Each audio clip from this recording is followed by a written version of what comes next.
Hey, what's up, everybody? How are you guys doing? I'm having a good day. I'm having a very, very good day. It's been a busy day. Did some media hits, and I'm going to be streaming this school board meeting here out of Maine, and it's the school board that we use as an example on how to fight the school-based health center. And because of all of you and because of parents in Maine, all of you that's putting so much pressure on them, one of the transgender cultists lost her school board seat. She lost her school board seat because she was pushing so hard, all her ugly came out when it came to the school-based health center. She was nasty, she was smug, she was arrogant, she obviously hated parental rights, and parents in Maine saw it. We made sure they saw it over the last several months. And when it was time for her seat to come up, she was gone as of last Tuesday. And so tonight is going to be where they have to say goodbye to the transgender cultists. And that's how we like it. That's how we like it, because when you continue to erode parental rights and you stand up for the transgender cult, that's what happens.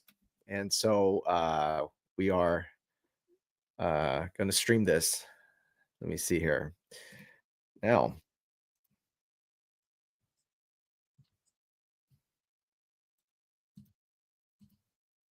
Janelle McKinnon, Michelle Tucker, administrative staff. Katie Gould, Superintendent. Andrea Dish, business manager. Terry McGuire, director of technology. Sarah Bolduc-Ignasiak, Director of Special Services. Sarah Sims, Principal at Gardner Regional. they're just going through. Let me make sure I got the audio there. Good. Okay. Yeah. So just going through the roll call and stuff, which is typical. And so, what's up, Facebook? What's up, X? Thanks for joining. This is live school board meeting. Will Hardy, director of curriculum. Is that everyone? That's everyone who's here. It feels like there should be more. Okay, let's stand for the Pledge of Allegiance. Pledge allegiance to the flag of the United States of America and to the republic for which it stands, one nation, under God, indivisible, with liberty and justice for all.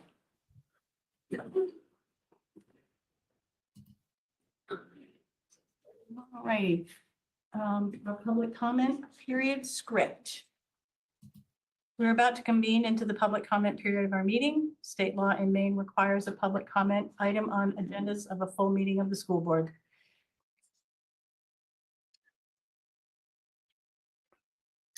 This is the transgender cultist, Alyssa Tracy, that we're going to say goodbye to.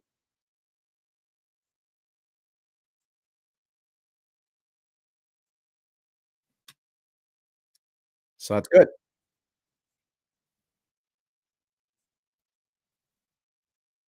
Protected as confidential.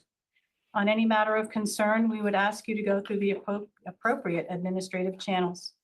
We ask that speakers please address comments to the board directly rather than to the audience. Speakers may address items pertinent to tonight's meeting agenda or any topic related to the school unit's programs, policies, or operations. The person speaking is school board chair Becky Flesh. She is one of the nastiest, most smug, most arrogant school board staff we have ever seen. She is disgusting, and we're going to make sure that we get her out of there too. These people are disgusting. They should be nowhere near kids. Preferences, policies. And I forgot to say, Dan, welcome. And I'd like to give you an opportunity to tell us a little bit about you, what you want us to know. I'm Dan Coots. I've lived in Randolph my whole life. Worked for my family business for 10 years. Got done, and I worked for McGee. Got 4 kids, 2 graduated, 1 in school, 1's in kindergarten. And happy to be on board. Thank you. It's never ending, the kindergartner. Well, welcome. Glad you're here. Let's see. Prioritization of items and alteration of the established agenda format sequence as needed. Public comment. So Dan is the gentleman that's taken the place of this transgender cultist here. She was one of the people that wanted to push the vote to the very last day to try to push the medical clinic in. Last day of school. Nasty, nasty, dishonest people. So Dan is the one that's taken over. All right, public comment. Let's see who's going to use the board as their therapy sessions because they love us so much. Okey doke. Number 1, Quincy Merrill.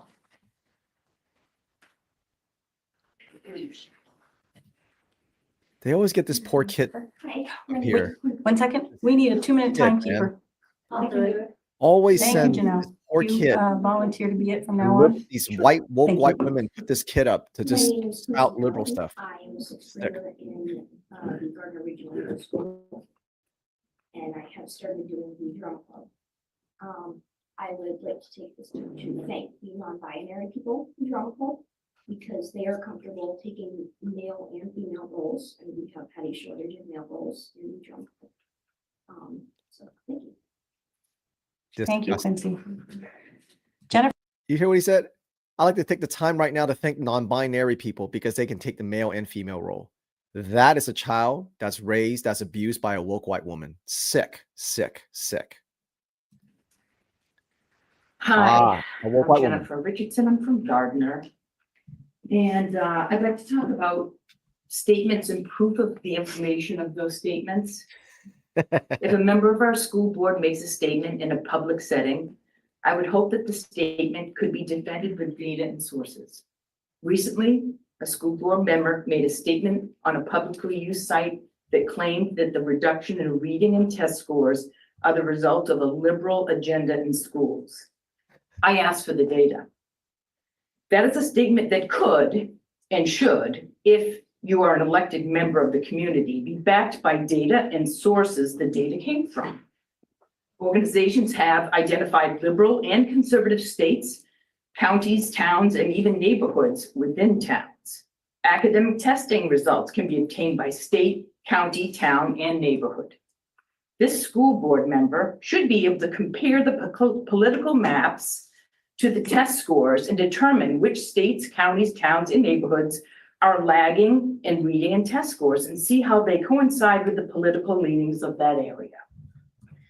If what she said was true, the data should show liberal leaning areas to be behind in reading and test scores. I look forward to her post with the breakdown, analysis, data points, and references used to complete the research. Please don't make sweeping judgmental statements unless you can defend them with data. We have seen far too many litter box posts, and I don't think it's helpful for our town at all to make disparaging comments. And I have to say that maybe looking at the 10 seconds. increase in technology and cell phones and iPads over 20 years may have more of an impact on how kids are learning. A woke white woman who Thank pushes you. transgender ideology. She Brittany, loves transgender Sally G. ideology. Hi. Is trying to say that woke ideology has nothing to do with test scores. This is how stupid woke white women are. This is how fucking stupid they are. It doesn't matter if you live in a red or blue state. Education system is designed to create social justice activists. This is why the academics have gone down the last 12 years. items and alteration to the established agenda format sequence as needed. Motion to approve. I Oh, just want to make sure that you all notice item J in new business. We're going to hold that item yes. and Yep. bring that to finance. Okay. Okay. Motion to approve the agenda as presented. Second. Questions or comments? All those in favor?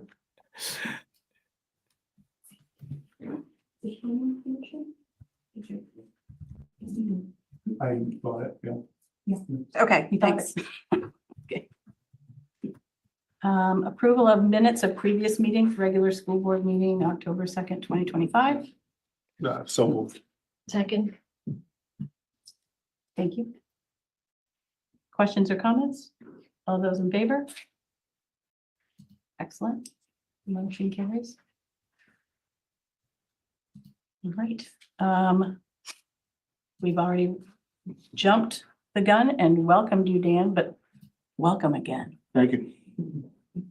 Alyssa Tracy, I'd like to thank Alyssa, and I do have a gift for her that we'll present perhaps at next month when she's able, if and when she's able to be here. Oh, she didn't even We come tonight. attended the fall conference together and we entered a drawing, a raffle. Shit. And one of Fucking the, bitch. Fucking cowardly bitch. This fucking bitch mouse off all the time. Arrogant, won't shut the fuck up. She loses and she doesn't even show up to take her last school board meeting just to get her flowers from her woke liberal friend who's on her chair. This is her right hand person, even though she sits to her left. Her right hand person, always backing her up on all things woke. She's fat bitch loses and she doesn't even show up. They're all cowards. They're all fucking cowards. All of them are cowards. Always, always. Never forget that. These transgender cultists are all cowards. Oh shit! She didn't even show up. That's great.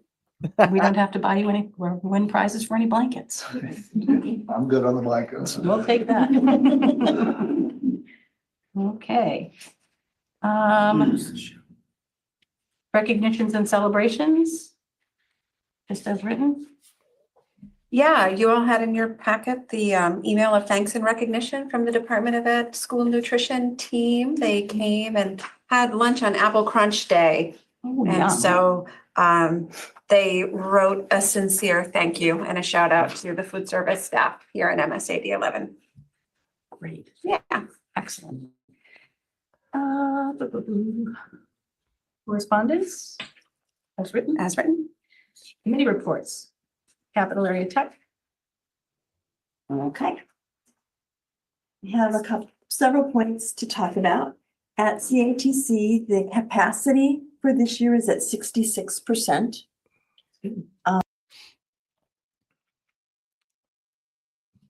Show you guys something here, and we'll come back to that.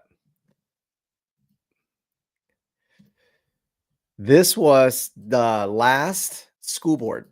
This was the last school board of the year. On the last day of school, they pushed it to the very last day to vote on the health clinic. And this is her.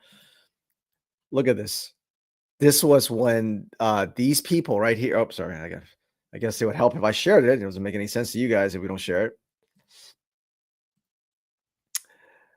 So this is June 12th, the last day of school.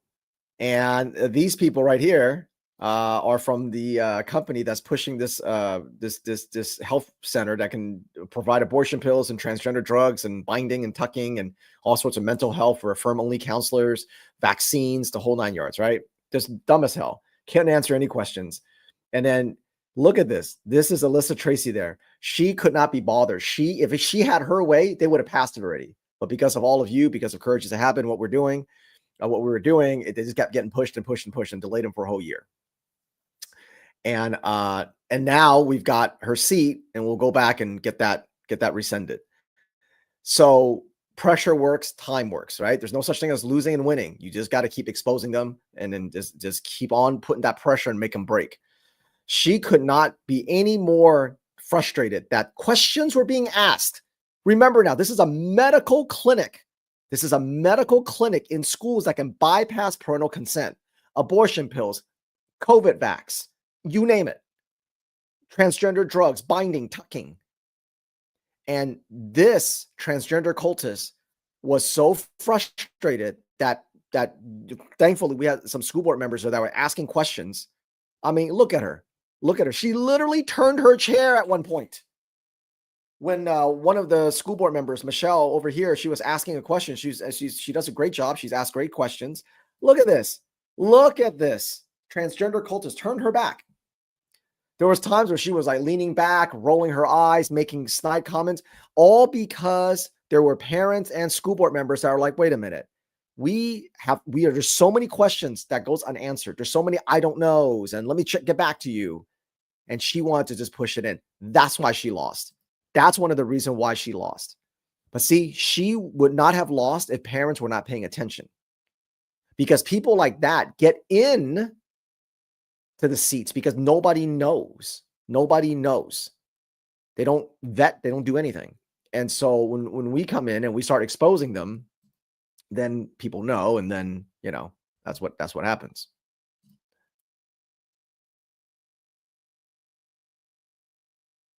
I'll come back to it when it gets more interesting. They're just talking about shit that you're not going to care about. And so, the repost the stream, right? We're going to talk about a couple things. And I think the encouragement, obviously there's been a lot of talk about how, you've got a Islamic terrorist now that's going to be, mayor of New York. And look, we've been telling you, are you shocked? You shouldn't be shocked. You shouldn't be shocked. What did the exit poll say? Most women, probably the woke white women, they just don't break it up by race, but women voted for this Islamic terrorist that's going to rape and kill them. They're going to bring in the culture, the Sharia law that treats women like trash. These same women vote for that. And the thing that shocks me is all over X, I hear people go, the people that vote for this Islamic terrorists are women and young people. And they're shocked. Why are you shocked? These woke white women, these stupid, brainless women that vote for an Islamic terrorist, a jihadist, someone who's going to bring in Sharia law, who do you think is teaching those young people? Those same women that are voting for him are your school counselors, your teachers, your school board members, your principals. They're the ones that are running your K through 12. So of course, those two statistics, those two demographics, young people and women, are the ones that are voting for an Islamic jihadist, communist. Of course, they're going to be the one that vote for the most radical attorney general in Virginia that wants to kill conservative families and their kids and piss on their grave. Literally said that. They still vote for him. Why? Because they hate America. They hate it's anti-white, anti-excellence, anti-America. Is these brainless black plague women, but they're in your schools. Who do you think's teaching your kids? 90% of the K through 12 education system are the same women that voted for the Islamic terrorist. It shocks me that people today don't make that connection. Of course, the young people are going to vote. They're going to want that. That's what they're learning in K through 12. What do you think critical race theory is? What do you think culturally responsive teaching is? This is what we've been saying. They train your kids to vote and support anything that hates America and their parents and anything even remotely conservative. That's what K through 12 is. How anybody is still shocked by that? Your kids spend 7 hours a day, 5 days a week for 13 years in these indoctrination centers. Are you really shocked that young people are going to vote for Islamic terrorists and jihadists and anything and anyone that hates America, the squad, AOC, all them? What do you think they're going to come out thinking? They spend their lion's share of their time there. And these woke white women are the ones who teach them. That's why those two statistics are so overwhelming. Come on. It's insane that people can't make that connection still.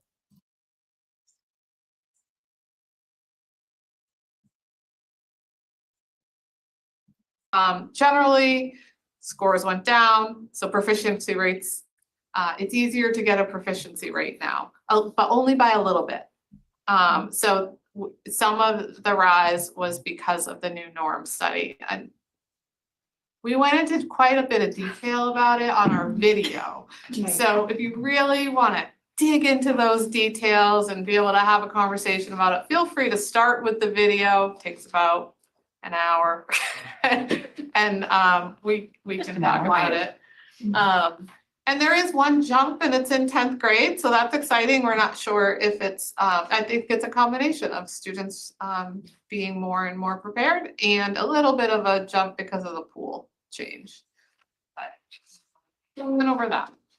So with that, just to kind of make it, maybe break it down into a little bit plainer English, because I had to ask those questions. So one of the questions that I asked about the norms, like the average score, is it set by the test, or is it set by the district, or set by the DOE?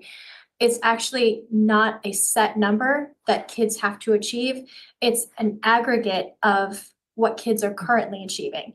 And so COVID definitely had a huge impact on that. And it's a number that changes every 5 years. So at first, to me, it looked like, oh my gosh, the kids are going downhill, but that we're lowering our expectations.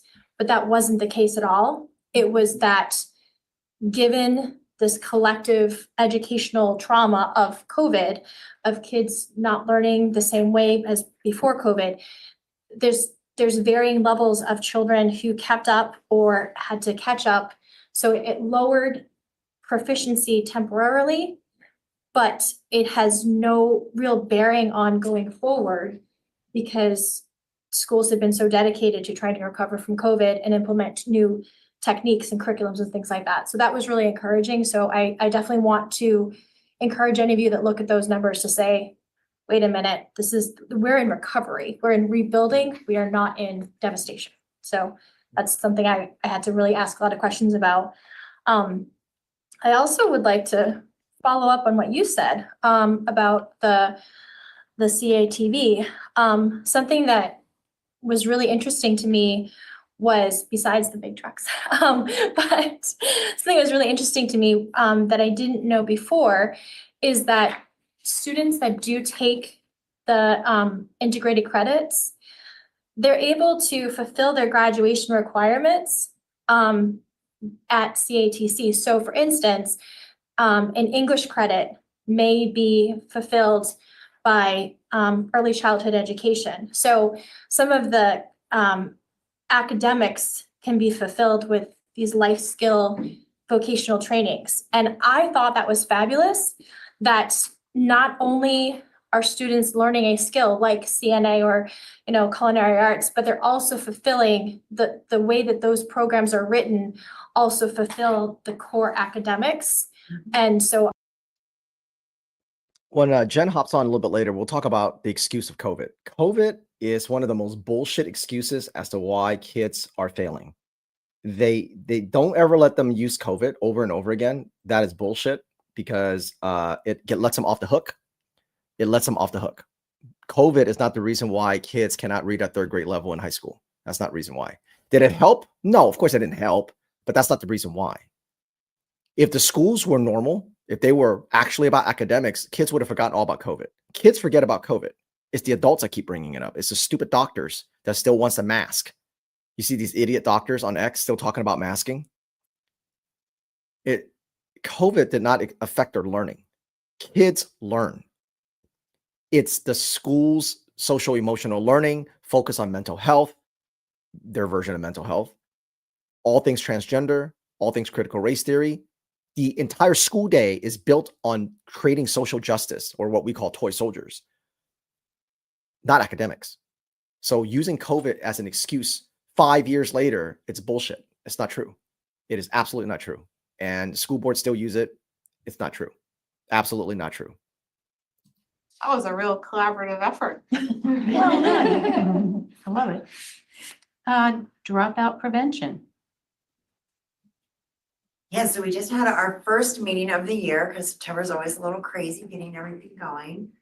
So we actually put out a big email out to staff to say, hey, we need you, come join us. This is important work. We had a beautiful response. We had about 13 people sign up to be part of the committee, including a community member. So just really excited about that. Our first meeting, only 3 people were able to come, so it was a very small group, but we reviewed work we've done over the last 2 years and talked about our goal of moving forward, which is to sort of rewrite the dropout prevention plan that we have to have based off of a policy, and it really integrate that work, update it, and kind of change out some of the things that we've done pockets of over the last couple years and really kind of put it all together in one big thing to present to the policy committee. So that's our work for this year. So excited about that, to see a whole bunch of different layers kind of come together into one final document to present. Any questions from board members? Thank you. No finance committee meeting last month, and policy committee next. Sure, thanks so much. So we met, let's see, so on October 2nd, right before the full board meeting, how we usually do this. We went through a number of policies.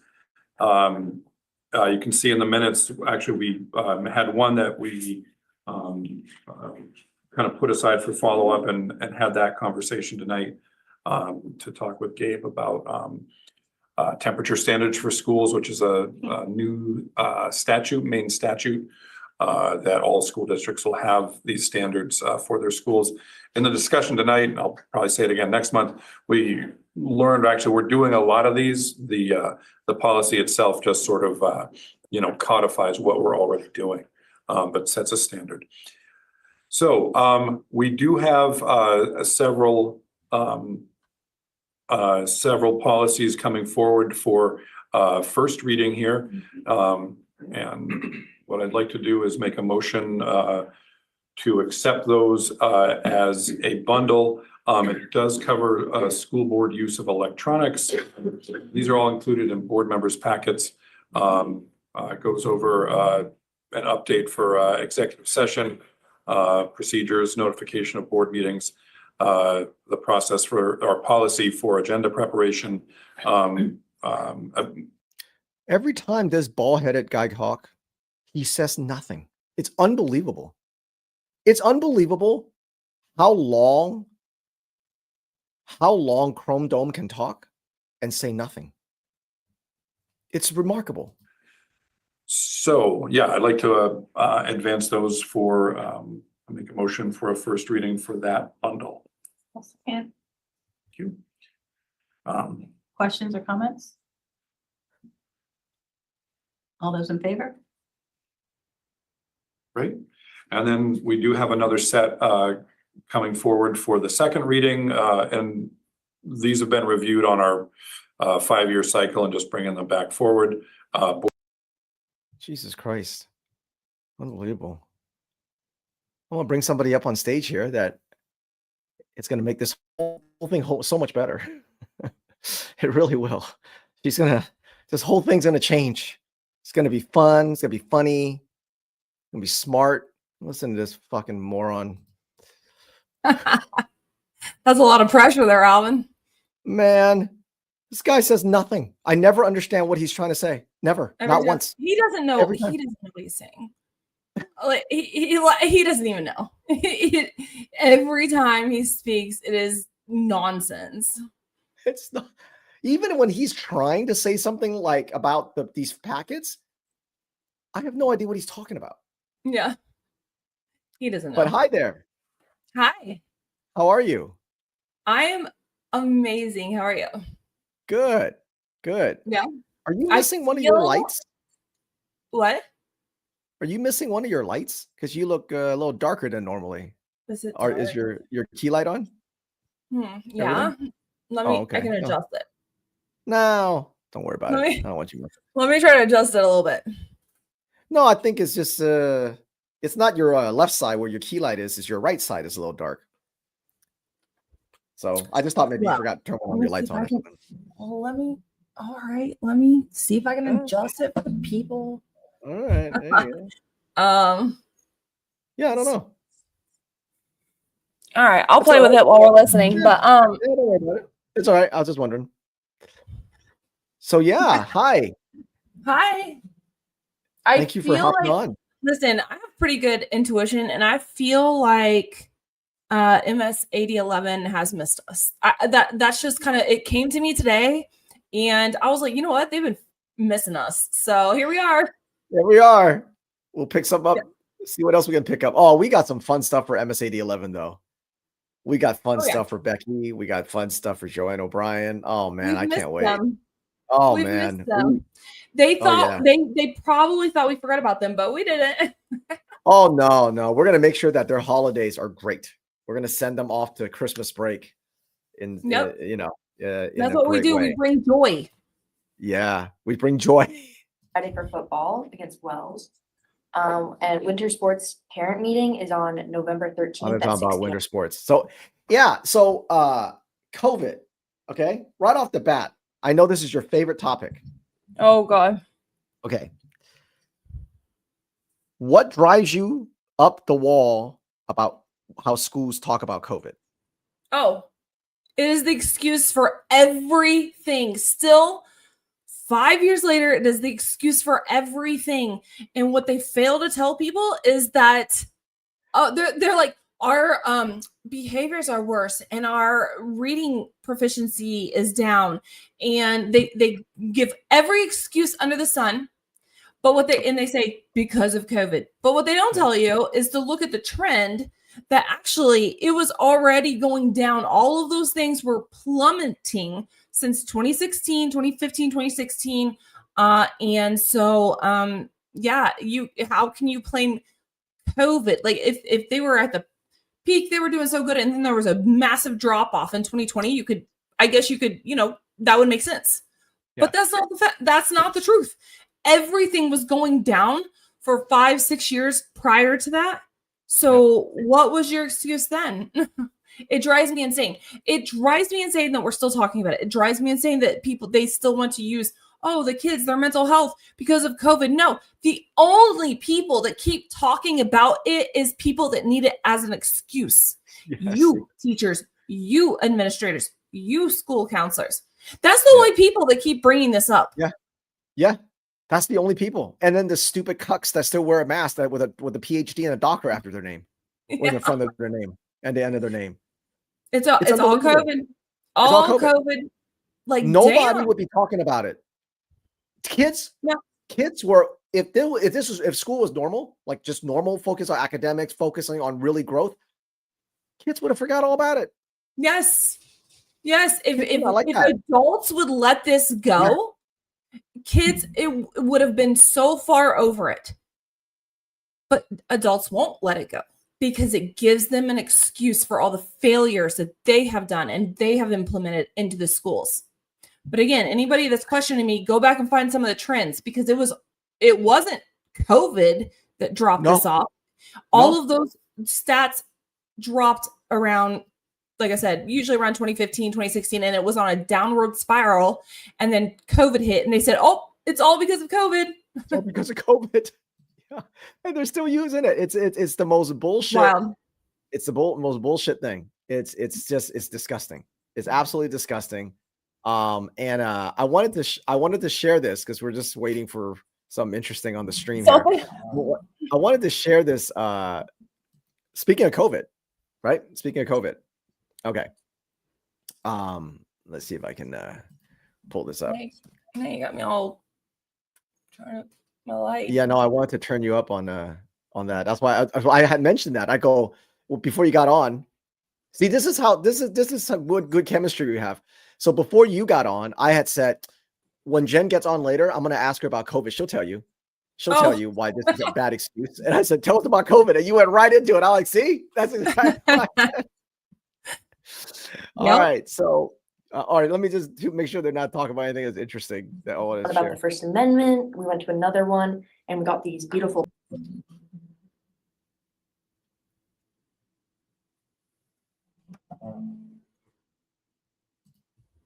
conferences, and we learned a lot, and we were so happy to be invited. So thank you all for letting us come. It was a great time, and that was all.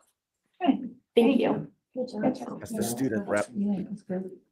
that replaced Guys, that girl from, I was so excited to see you two. I got to a session late and I sat down and we, came in the cafeteria. And you two were so on fire. You were so energetic. You were so excited. Like, that is the kind of energy that I want to see all the time. Michelle's so You were nice. She's such a amazing. sweet So I'm person. really glad you were there too. I think you've influenced everyone around you. Thank you so much. Yeah, Michelle's it was such a really positive eye-opening and like, we're really excited to look into more research opportunities, especially with this Catherine Biddle. She's it's such a great opportunity. We're so excited about it, so. Yeah, thank you so much. Administrator reports.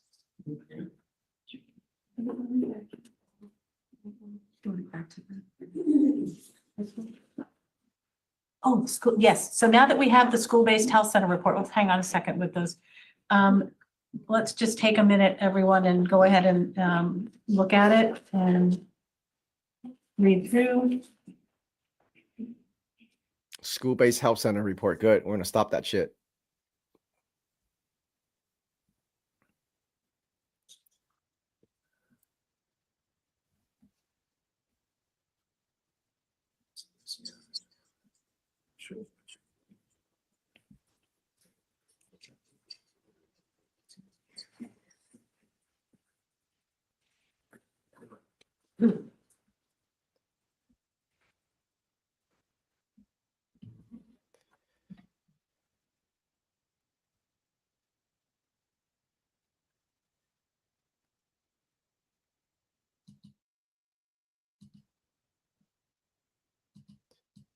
Now I'll come back to them when they finish reading the update.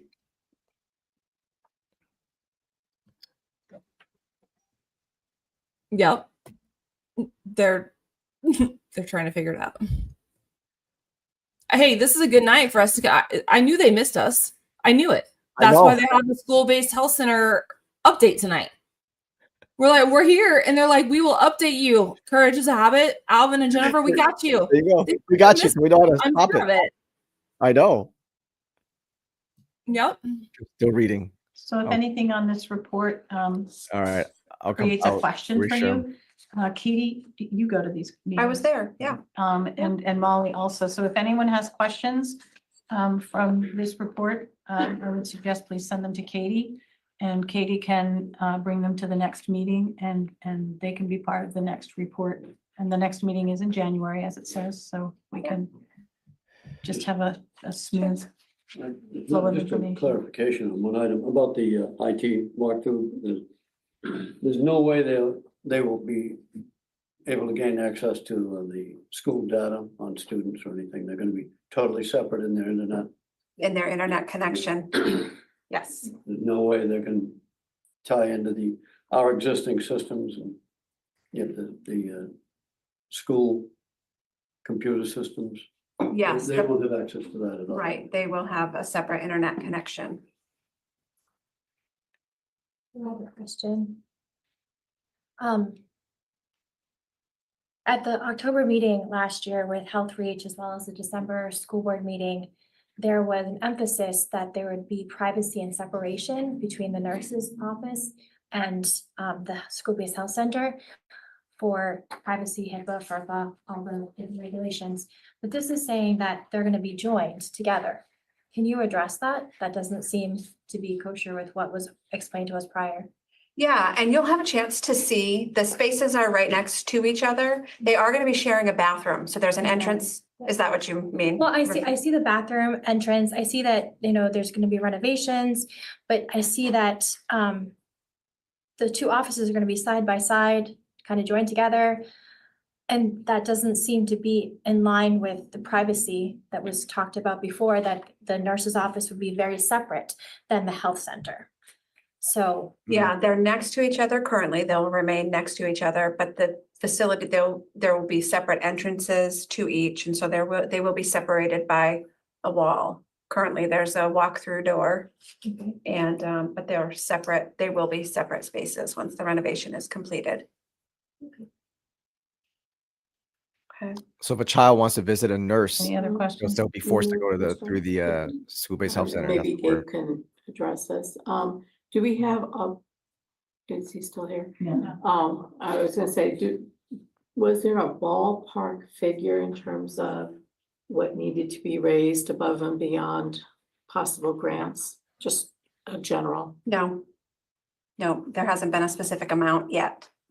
So Remember, we're it's gonna supposed be to be free financially to responsible for taxpayers. phase one, or that's what Gabe's They always getting lie. quotes on? It should be, we should be able to access. Gabe is confident as of this October 7th meeting that the money that we have available through grant funds will cover the renovation. He's not expecting there to be a great expense to this constructing of walls, the electrical, and there should be minimal plumbing involved. But we were assured that there wouldn't be any cost to the school district, so Uh-huh. what I see the grant funding is the Center for Tobacco Independence, but what would that have been otherwise used for to support our students? There's specific ways we can and can't use the money, and so we can use that for wellness initiatives internally, within the district. And so that would certainly fit. It was Uh-huh. a wellness initiative for students, translate into construction, it just doesn't. Because the construction is to create a facility to support student wellness. But again, we were told that we wouldn't have to, that everything would be, all that part would be covered by. Uh-huh. So that's a little concerning as well. Go get him, Michelle. Don't let them double So talk. I did say, so we don't put you on the spot, that if board members have questions, please send them to Katie. And Katie can bring them to the January meeting and, or get them to Health Reach before and work with There it Gabe comes, before, like we but, predicted, told you. to put It's you not on the free. spot. Of course it's gonna I cost do taxpayer money. apologize for putting you on the spot. I don't mean to do that. I also believe that there should be complete transparency. So these public meetings that are recorded are also the place we should be asking questions too. But, so thank you very much. She wants to do No an question, email and it's with the important public that my behind it. answers are accurate. Yes. So And you having a little bit of absolutely- time yeah. will make sure, Right. because even my response to you, Michelle, saying it's wellness, there are rules about how we can spend that money that we have. I just want to be really clear that I am saying what I know Right. is true without oversharing so that I give misinformation. And there's no harm in coming back and saying, hey, I misspoke. So that transparency is really valuable to everyone in the room and the That's parents right. that are watching today. So thank you for that. They always want to email so they can hide it. And the answers That's to why those Becky came questions in will and be in the interrupted. January packet. So please send them to Katie. She never wants to do it in public, even though these are public meetings, because We she have knows that they've been administrator lying, reports. which is what cost Melissa her seat. And we're going to keep taking them fucking seats because you keep lying, and we're going to keep hitting you, and we're going to keep exposing you. Good evening, everyone. I'll be reading for elementary school, so we're starting with LER. Noteworthy, student shout outs. During the month of October, the staff looked into authentic ways to recognize students for various achievements. And out of that came student shout outs. All staff are encouraged to submit shout outs that are read each morning during announcements and then sent home with students that afternoon. Walking school bus has come to an end for the fall. Hello. We were able to fill to Hi. 6 amazing Hi. mornings with a total of Hey, you're 39 back. students and families joining us over the Yep. weekend. So, they, you know how we said that they're always lying about, oh, it's going to be free. It won't cost taxpayer anything. Now they're already going, well, we're not sure. What you and I said was the grants. It was the grants that basically pays for that first year. So they're lying to say it doesn't cost taxpayer anything because it's still grant money. It's still taxpayers' money, right? Right. But what we meant was, yeah, that first year or two, they're using federal grants, which is still your money. So it's still a lie that it's not costing taxpayer, money. But we said that what if they try to say, well, we meant it's not going to cost Mainers additional money. We say that's even a bigger lie because after the first year, max 2, they're going to have the referendum and keep it going, right? That's what we said. So we've said that. Right. Or literally they'll pull from other funds. Yeah. Right. You know what they just said here? The construction might be more than the grant. So they may not even get out of the construction before they have to go, well, this money should only be used for this and not that. And so they're already making noise. Joanne O'Brien asked her, she asked the question. She said, is there a number that they expect that we might have to raise because of the construction. Wow. Are they still talking about it now? No. Okay. They're being So open about they basically said we're running into problems because we need more funding for the construction. Joanne O'Brien goes, do you know how much money we might have to raise? And then that lady said no. And then Michelle called her out. Michelle was great. She goes, wait a minute. We were assured that there's no additional costs to get this up. Yeah. And then, of course, that lady didn't know, whoever that lady is. And then Becky cut her off and said, well, if you have any questions, just email it and we'll address it in the January meeting. Oh, 'Cause we she doesn't will. want- Oh, we will. Great, we Listen, will. Maybe I they're should not gonna raise maybe I that should money. fly You up know what and they're do gonna this. they're not gonna raise that money. They're going, I mean, they might at first, but they're going to start referendums or pull Yes. from other things Yep. that your children need in order to cover That's that. right. And Right. this is And then exactly when- what we said. They That's exactly what cannot we said. sustain these clinics Nope. without raising they're saying raising money. They're talking about raising your taxes. Taxes. That's right. This isn't a nonprofit where you just like, hey, Yeah. would you like to donate the Courage as a Habit? We're trying to raise money to, Right, which by the way, if you want to donate the Courage as a Habit, we're trying to raise money so that Please. we can go and continue to do more of this Yes. in these states, and you know, make sure that we expose all these people. So, but what we said was, this is what's going to happen. They're going to try to raise the taxes. And then when people say, no, right? No, I don't want to raise the taxes. They're going to say, you're a racist bigot for not wanting to give healthcare to Black and brown and marginalized kids. And they're going to use the emotional blackmail. That's what they're going to do. Yep. That's always the blueprint. They're going to tell you it's free. They're going to tell you it's not going to cost anything. And then when they lie and they try to raise that referendum, they'll conveniently forget they said that. And they'll say, what's the matter? Don't you want health care for Black and brown kids? You're a racist bigot, white supremacy. And that's what they're going to do. Yep. And we predicted that from the first time we saw this. Yep.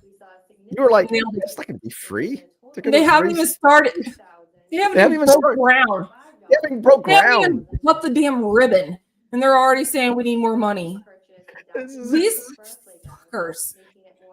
They fucking lie. But but you know what though? They're in like a world of hurt because everything that we said about it, it's true. It's literally Oh, and coming we'll true. remind them. We'll make sure We'll they remind remember them, that yeah. we told them.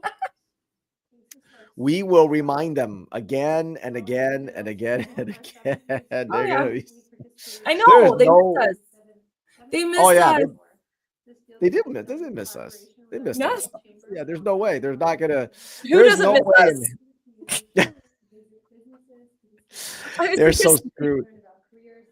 They're so screwed because they've lied about it's not costing money. So Yeah. they're they're gonna be in a world of hurt because we got all the all the printouts and PDFs where they go, it's not gonna cost anybody anything. No You know? additional cost to the taxpayers. Haven't even broke ground and already needing more money. Uh-huh. That's right. That's right. You see how look, you want to know? You see how fast we can pull that up? Yep. Do you see how fast we can pull that up? I haven't looked at this page in like 7 months. I can pull it up just like that. Yep. They're That so was the screwed. promise. That was the promise. Uh-oh. Oh man, we're gonna take all their fucking seats, man. Every single one. Oh yeah. So Let's see Alyssa what they're wasn't there talking tonight? Damn it. She wasn't even there. She didn't even. Did you see what I don't know if you were watching before you came in. Did you see Alyssa? So I was kind of in and out. I heard some that she was not there, right? No, she didn't even show up for her own goodbye. No. Because she's sitting at home with a bucket of ice cream. Uh-huh. That's right. She was so mouthy, mouthed off about everything, was smug. Look, and then now she lost, and then she was all like, I'm not even gonna show up.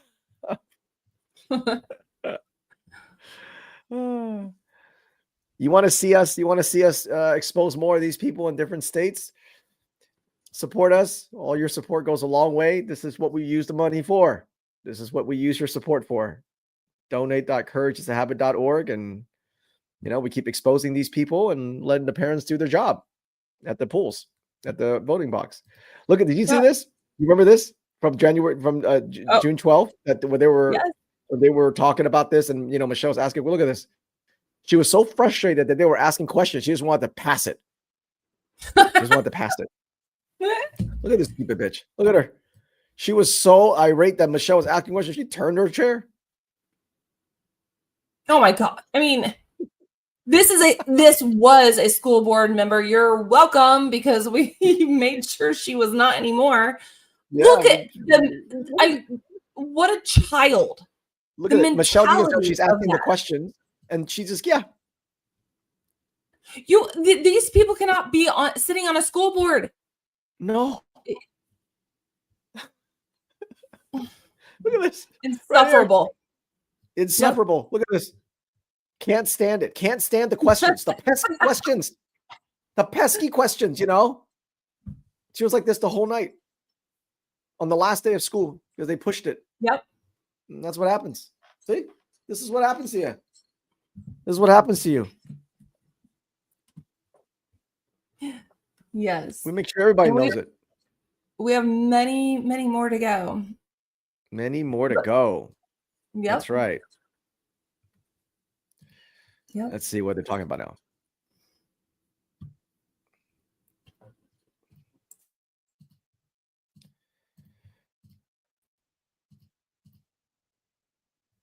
I have the system directors information tonight. So for special services, a celebration for us is at LER. We don't care about your special services. We don't think any of you deserve any special services about anything. What? I want to hear about the special services actually for a minute, because a lot of times they bring in more mental health stuff. Just tune in for a second and let's see what they're talking about. A cohesive and collaborative team to support students. Their responsiveness, thoughtfulness, and genuine care for students are such an asset to our school community. Student-centered approach is making a real difference. We did a data review in early October, so a little bit ago at this point. And they've already seen a decrease in behaviors and an increase in learning time between the start of the school year and then. That was a celebration for us. Operations, noteworthy. We have filled all of our vacant custodial positions. This is the first time since before COVID that all the positions have been filled. This week, we have the new entry door installed at the superintendent's office. And the new door is in and ready to be installed at LER. Challenge is that at LER, we're still having issues with the glue coming up from underneath the cafeteria floor. We have tried all recommendations, and unfortunately, none have been successful in stopping the problem. At this point, we are looking at scheduling a company to come in and remove the floor and glue. Another challenge is building keys. Over the years, building usage and security have changed. Many staff now move from building to building or to multiple rooms within the same building. This is leading to more staff having master keys. This is leaving us open to potential security issues if a key is lost. We need to look at adding door entry controls at all of our buildings this coming budget year. Transportation, the Bus Drivers Association has been raising funds to purchase turkeys for the National Honor Society Thanksgiving baskets for families in our district. Last year, our drivers donated 40 turkeys. We'd like to thank Ainsley's Market for their contribution to our drivers' efforts. In addition to turkeys, our drivers have also purchased winter gear for students in years past. For nutrition, we had our first annual Maine Apple Crunch Day on October 15th. Our apples were purchased from Bailey's Orchard in Whitefield. During our lunches, everyone took a crunch out of their apples at the same time during a 3, 2, 1 crunch announcement. This sounds so cute. We had apple balloons, apple napkins, and signs in all the schools that participated. The students and the staff had a great time. We also had a couple of child nutrition staff from the Department of Education come have lunch with us and participate. For curriculum, on October 28th, one of our school social workers, Lisa Munsing, presented with Angela Hardy at the United Way's Impact 2032 Summit in Augusta on the work we've done with Lynn Lyons to shift our approach to supporting students with anxiety. Participants from area districts and education-related nonprofits were engaged and curious, seeking out additional information after the session. Social workers, Impact 32, whatever she said there. We'll go back and listen to that. That's some shit. Every time they say, I want to support students with disabilities or great. students with, you're right. So it was Okay, impact New hires. 2032, general something like that. information. That's right. Let's see what that's about. Yeah, I'll get it from the train. And Somebody- right when you went in, she was talking about something What too. is Falcon Night Yeah. Flight Coordinator? We'll go back and listen to All what you. right, is that I'll all pull me? it. So Falcon Night Flight is an event that's been going on for way before I was even here. But it is literally a lock-in event. It is for 6th and 7th graders. They come and they spend the night in the school for a night of fun and frivolity. When I think of Falcon Night Flight, one, I think of how tired I am because I'm way too old to Oh, be staying boy. up all night long. But I Mm. also think of the amount of joy. We turn the gym into like this land of giant inflatables. We have a room full of like pinball machines and other games. There's a movie room. There's a dance all night long. There's food it's insane. And it is so much fun. It is a lot. The staff come all night long. A lot of our community members donate so that it happens. It does take quite a bit to put it on, as you can imagine. But it is it's incredible. You get to connect with the kids. They get to connect in different ways to the school. And so we're already getting kids. When is it? When is it? It's typically in March because it takes all day to get it set up. And we usually do like a parent evening with parents, and we do some training and we try to give them some information about it. But yeah, when they're passed out in the morning, all in the cafeteria with cookie crumbs, and their parents are picking them up, they're like, this is the best thing that's ever happened to me. So it's completely this amazing event. It has been run in the past by our STEM teacher, Mr. Anderson, and he is taking a step back this year for some personal reasons. And so that is why you see Mr. Denny. He is stepping up to ensure that this amazing event continues. Thank you. That was great. Thank you. Not everybody wants to come along. You are all welcome to volunteer. The hardest hours are from 3 to 5 in the morning, okay? So if you're up, you just let me know. We would love to have you. You have got to be insane as a Yes. parent to let your 6th or 7th grader stay overnight at these K through 12 schools where they're even during the day is fucking dangerous. Yes. You got these transgenders, you got these 21-year-old illegal aliens, the Muslims and their, all the Haitians and shit that they brought into the schools. Are you fucking nuts? We have $44,276. I would move that. Second. Questions, comments? All those in favor?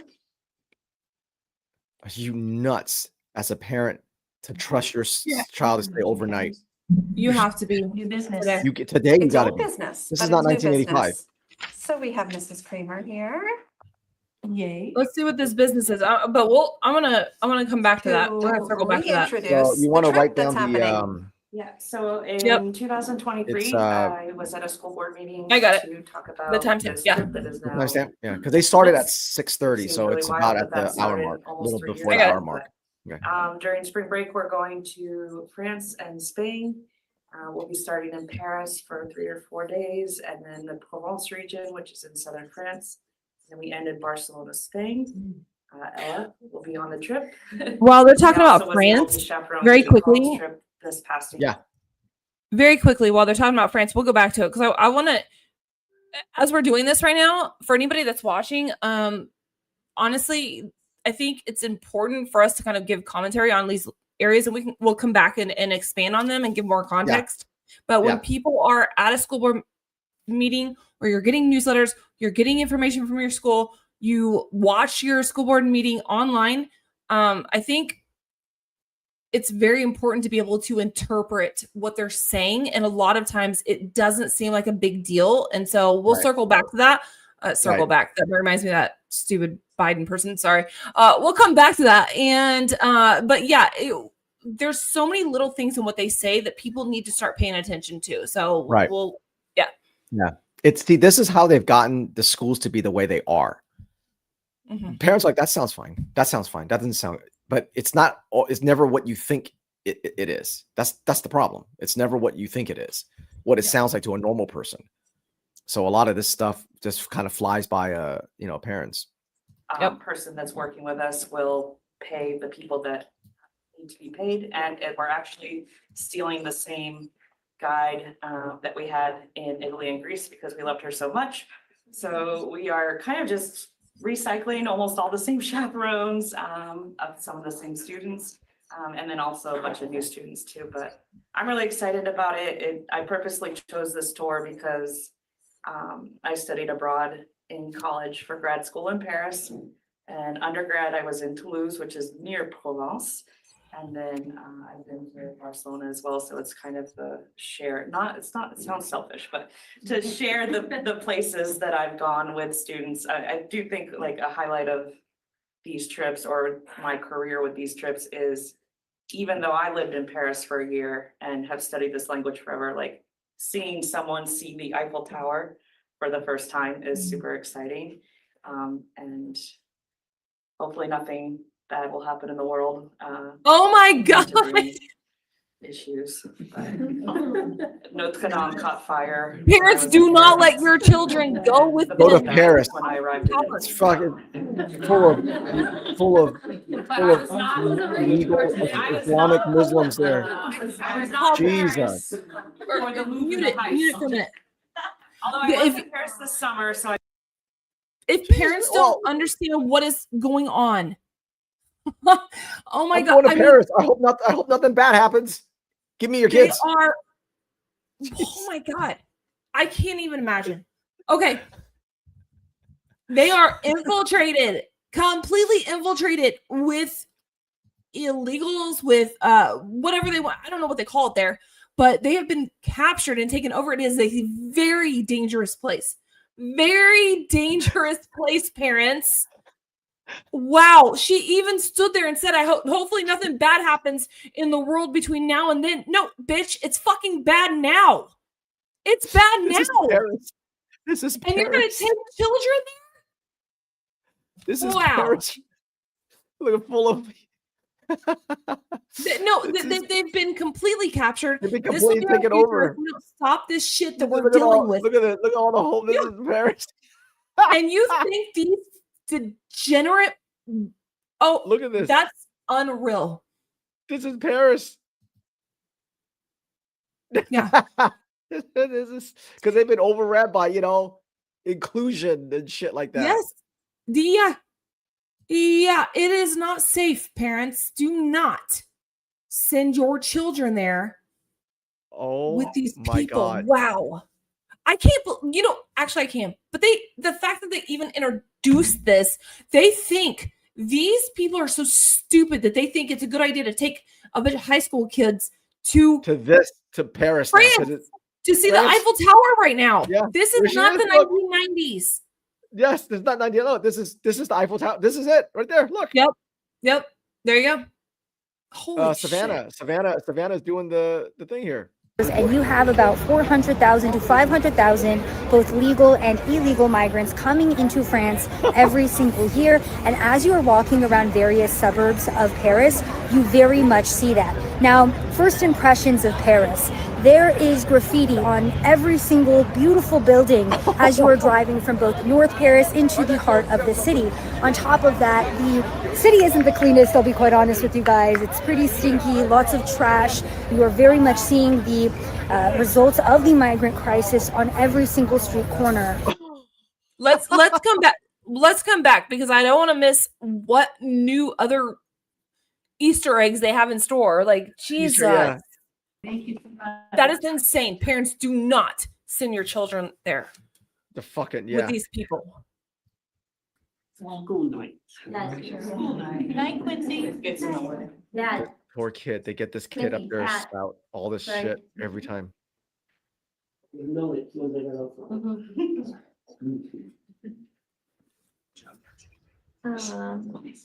I'm speaking on for two different occasions, so can I do both of them like back to back? Okay with me? Sure. Is that okay? So we're looking at item, the second bullet under A and then C on your agendas. Everybody's okay with that? Basketball trip. Yes. Trip. Okay. So last year, first, I'm Brittany Sally Giro. I'm the J&G teacher here at Gardner High School. I am also our girls varsity basketball coach. And last year I took my varsity basketball team. We got invited to play in the Hoop Hall Invitational. It's put on by the Basketball Hall of Fame in Springfield, Mass. And it was a really amazing experience for these girls to play. It's like a really good cultural experience to play against like different schools from all over the country. There's even some teams from Canada there. We only play 2 games. And then we get free tickets to the Basketball Hall of Fame, which for kids who live and breathe basketball, it's a big deal to be able to go to Springfield and like enjoy the Basketball Hall of Fame and check everything out. So I am asking for board approval to do that again this year. We have raised all of the funds for everything. So it would come out of our student activity account. Everything would be paid for, rooms. And then the goal is to always, like, the hotel includes breakfast and I will have money for lunch and dinner. This year we will only stay 1 night and not 2. The way our schedule is, it has been given to us so far, we'll just stay 1 night, come home. I've already spoke to Nate and like matched up like our high school schedule, which comes first. And so we don't play again until Tuesday. And I guess this is over Martin Luther King Day weekend. So we would leave Saturday morning. We would play Saturday afternoon, do a team activity. Last year we did mall shopping and bowling. That was a big hit. Then we had a dance off and in the hotel. And then we will play again on Sunday and do the Basketball Hall of Fame Sunday morning, play Sunday afternoon, and then drive home. Last year we stayed another night, but we'll just drive home then. Transportation last year was all parents. So parents are welcome to book their own rooms and parents drove their own kids. And all of our parents went. We have a great support group, so. Is there any other questions? I would move approval for this trip. That's our policies to. Second. Okay, questions or comments? All those in favor? Yay. Yeah. Have a good time. All right, matter number 2. Or C on your Or agenda. C, hat number 3 that I wear. I am the advisor for Sources of Strength here at Gardner High School. Sources of Strength, did the letter get sent to everybody? Or am I supposed I to hope like, so. read it? Did you all get I'm the? not good at reading. Like, I like to just talk. Is it in your packets? It would be digital packets, I think. Yeah, I believe it's in the past. I'll give you an overview of what Source of Strength is. So Source of Strength is hope to be a club, but it kind of like, it is It's a mental health. peer-led club within our middle school and our high school. So Sam Robeson does it at the middle school and she's also the JMG teacher, which is pretty cool. And then I do it at the high school. But it's peer run and peer led, and it's all around like normalizing mental health conversations and allowing like students to feel more free and positive to have those conversations. And it's not all negative, and just trying to give students like hope and guidance when they see their peers struggling. And finding it's captured everything. adults that they It's can captured talk to. everything. This mental health. I've been doing this for 3 years now, and I can say that I have experienced like students feel more open to come to me or a social worker or another teacher and say like, hey, I'm really concerned for my friends. Like, can you check in on them? They're just And I these just think kids that Source of insane with Strength the has like mental has health brought that to our shit. school. It is part of our strategic plan already to help Suicide, with trauma, mental health suicide, programming. trauma, And everything. I've really enjoyed being a part of it. We just did our 3rd training on October 28th with NAMI Maine. So NAMI Maine is who guides us, like, and gives us, that kind of helps us with the program and trains the peer leaders and the adult advisors. And then the DFC grant is who funds us. So that's who like funds us if we need DFC materials grants. for a project we're doing.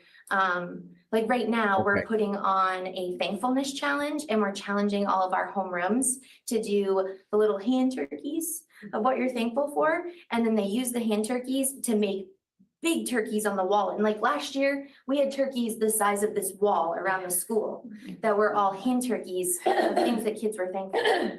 And the high schoolers just, they love to kind of pretend they're in kindergarten again and like do the fun things. And it just brings Listen joy to and what she's happiness, saying. and it really helps kids like see the positive in life when things are tough. They love to be little kids. And so when Kids the, again, like yeah, they those try to- That's what materials you come treat them, from like your mommy. Patricia You're not, Buckland, bitch. who like runs the DSC grant, like I give her like a materials list. She gets us everything that we need, and then we distribute it and support. All that. about And transgenderism, so all about I'm pushing here this to shit. formally request that we are a peer-led club, board-approved Always club about suicide. in the middle school and the high school. I would make that motion. Second. No, Who is this? no peer-led anything. Both Linda and Janelle. No pure-led anything. It's always going to be the I have a radical question. kids So that they've how is it run radicalized. now, if it's already in the middle school and high school? What's the difference in making it a formal club? So it's been in the strategic plan to help with like mental health programming, but I guess there was like a miscommunication on being like that it also needed to be a board-approved club. I guess that was like the miscommunication part, because it comes from like outside funding and not necessarily, so there was like, just like, I guess, a miscommunication on who like that piece. I think it was more community run at first. Yeah. And now. And No now pure it's anything. It's centralized. always going to be the most We also radicalized have kids. a policy to have, I forget what we call it, but it's sort of like that interest level. JJA. Thank you, yeah. Yeah, we have a policy. That's the one. So that clubs kind of start just that, okay, we know they're there and they're just gonna go, this is sort of recognizing, and I think it opens up things for like transportation to an event or something. You could request that at some point. Yeah, that if it's like. Mental a- health is it's bullshit. approved club. As an Always, approved club, always yeah. And we would suicide, still have like always that trauma. approval process, And they just obviously. keep pushing. But the the other level of transgenderism. group is sort of just building only kind of thing. So it means, yeah, you've been around for a bit Yeah. and then like it's coming forward. Is that, yeah, what's happening? Yeah. And it's been really great. And it's really great to have it in the middle school and the high school. And we're starting, so there's Middle like school. 8 pieces of sources of strength, like helping kids find their source of strength in like family support or mentors or physical health, mental health, like just all these different parts of the wheel. And so we've matched at each part of the wheel to a month. And then we focus on a campaign. So like right now it's generosity for the month of November. And then like, and so each month has it. And so the middle school, we're gonna do the same thing now. So that it's being spread, the same messages are being spread across the middle school and the high school. So this was the first time that we did peer leader training with the middle school and the high school together. And it was really great. It Brainwash was kids, awesome trying to see get the more kids, like, other kids to be collaborating with each brainwashed. Just a recruiting for more kids to the transgender cult. That's all this is. other. I'm the like adult advisor, yeah. Yes, for the high and you will stay that even though, so it's. Yes, I will stay that. I will stay the adult. So what she's saying is she's been doing it Me and Mrs. illegally. McDonald, who she's awesome too. Yeah. And someone told her she needs And permission. Can I share a positive while I'm up here? I wish you would. Yeah. You've been doing it illegally and someone told her she needed permission. Yeah. Christy McNaughton Christy McNaughton teaches career and tech in life and work, and I teach JMG, which are very similar. We got to find out who she is. She's probably some And we went to Rotary today and presented like weird our lesbo programs that's and what we doing this. do. And which was really cool, because sometimes I think people in the community don't know what we do or what we offer, or that like we offer financial courses and like teach kids how to interview and write resumes and all this stuff. And so we shared everything that we do, and then asked for Rotary's like partnership in helping us connect our students with their community.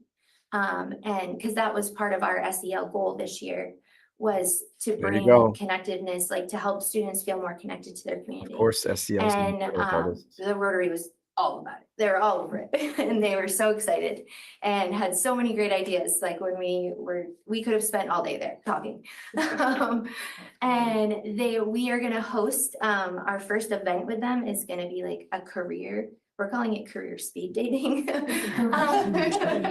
But basically it's like, we're gonna get a bunch of Rotarians around and our students we're gonna prep our students with a lot of we're gonna gather their bios and then prep our students with their bios. And then our students are gonna get to go around for 3-minute intervals and meet that person and what their career is and how they got there and what their path is and questions they may have. And so we're really excited about it. That is so fun. Yeah.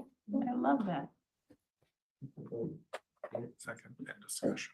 Yeah. They don't know. So If people listen to these school boards All those correct in favor? lens, you can pick up so many things. So this is actually, Even Michelle voted for it. She didn't know. they don't know. They don't know. They don't know. Thank you so much, Brittany. No, That was so we have a lot of great. work to do. Jesus.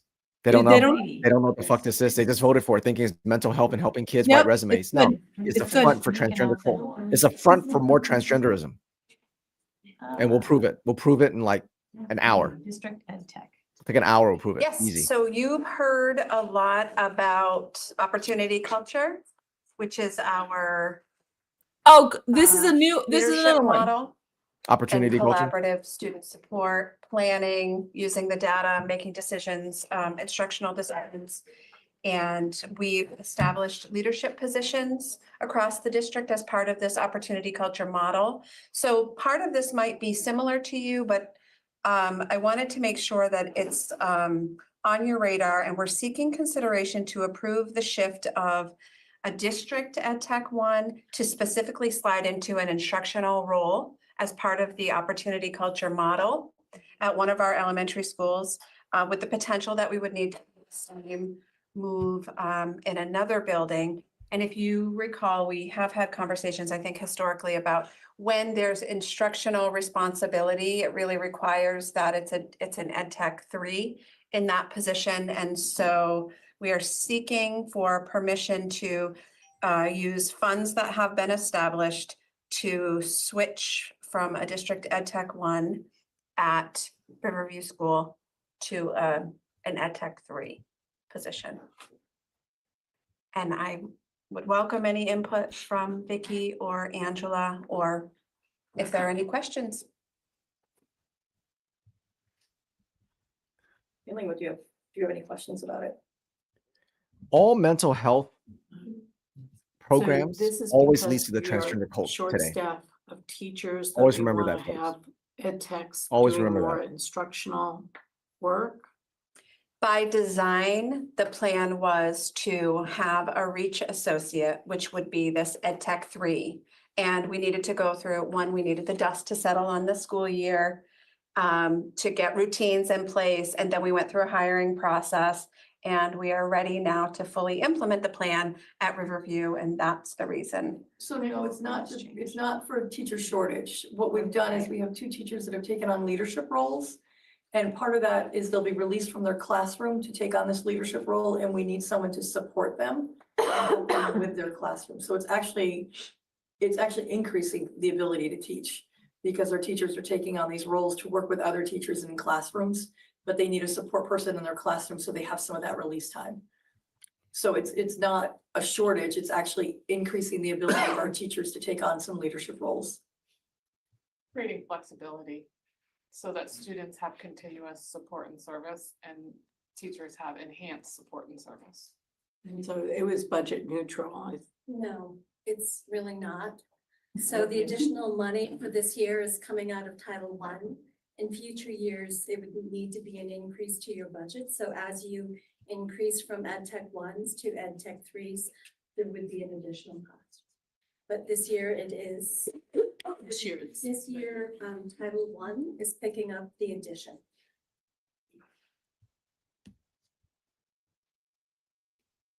Other questions? So if we approve it, is it something that will continue on year to year, or will we reassess next year? We'll certainly reassess at the end of this year because there will be implications, but we are planning to budget for these positions. You know, unfortunately, we won't know exactly all of the shifts that we need to make, so we'll need to make these decisions in time for the budget to be integrated into the budget. So we'll include these positions.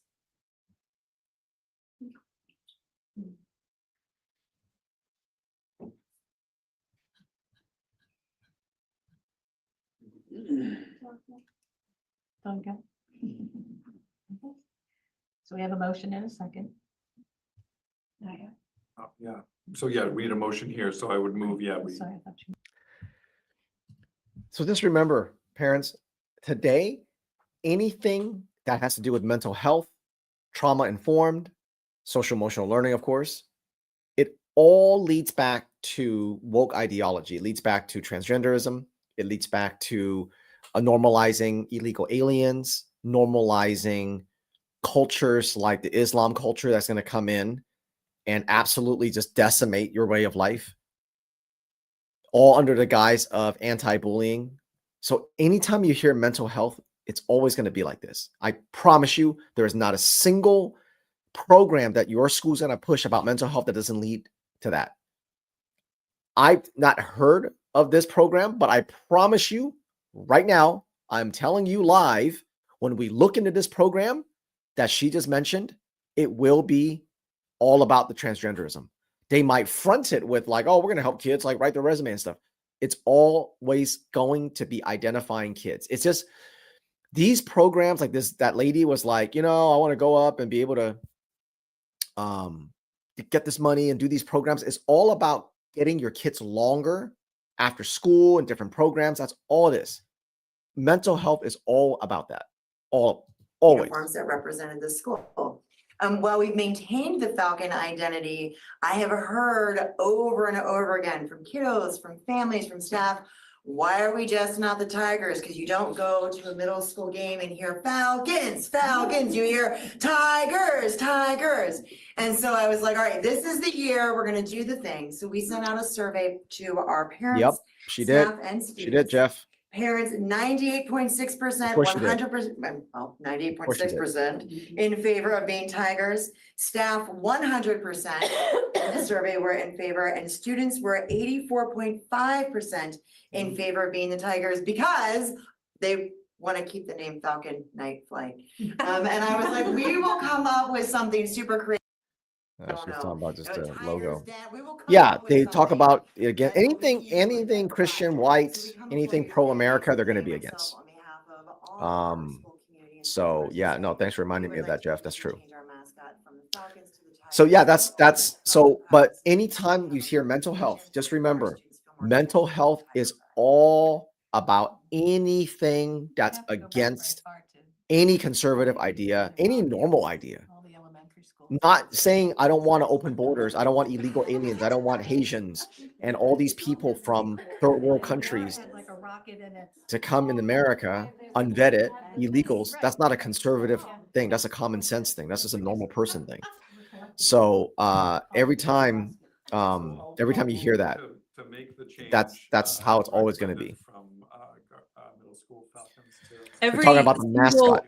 Yeah, every single thing that they're okay, maybe not the mascot, but when they're talking about what they're implementing into the school, they're using language to deceive you. It is all they have transformed the education system into a mental health institute. Yeah. And it's just it's ran by these low IQ, high suicidal empathy, mostly women, not all of them, but the majority of them. So it's like what I said earlier in this stream. Who voted for an Islamic jihadist in New York? It's women. These women that you're watching, and then young people voted for him. Well, who do you think taught those young people?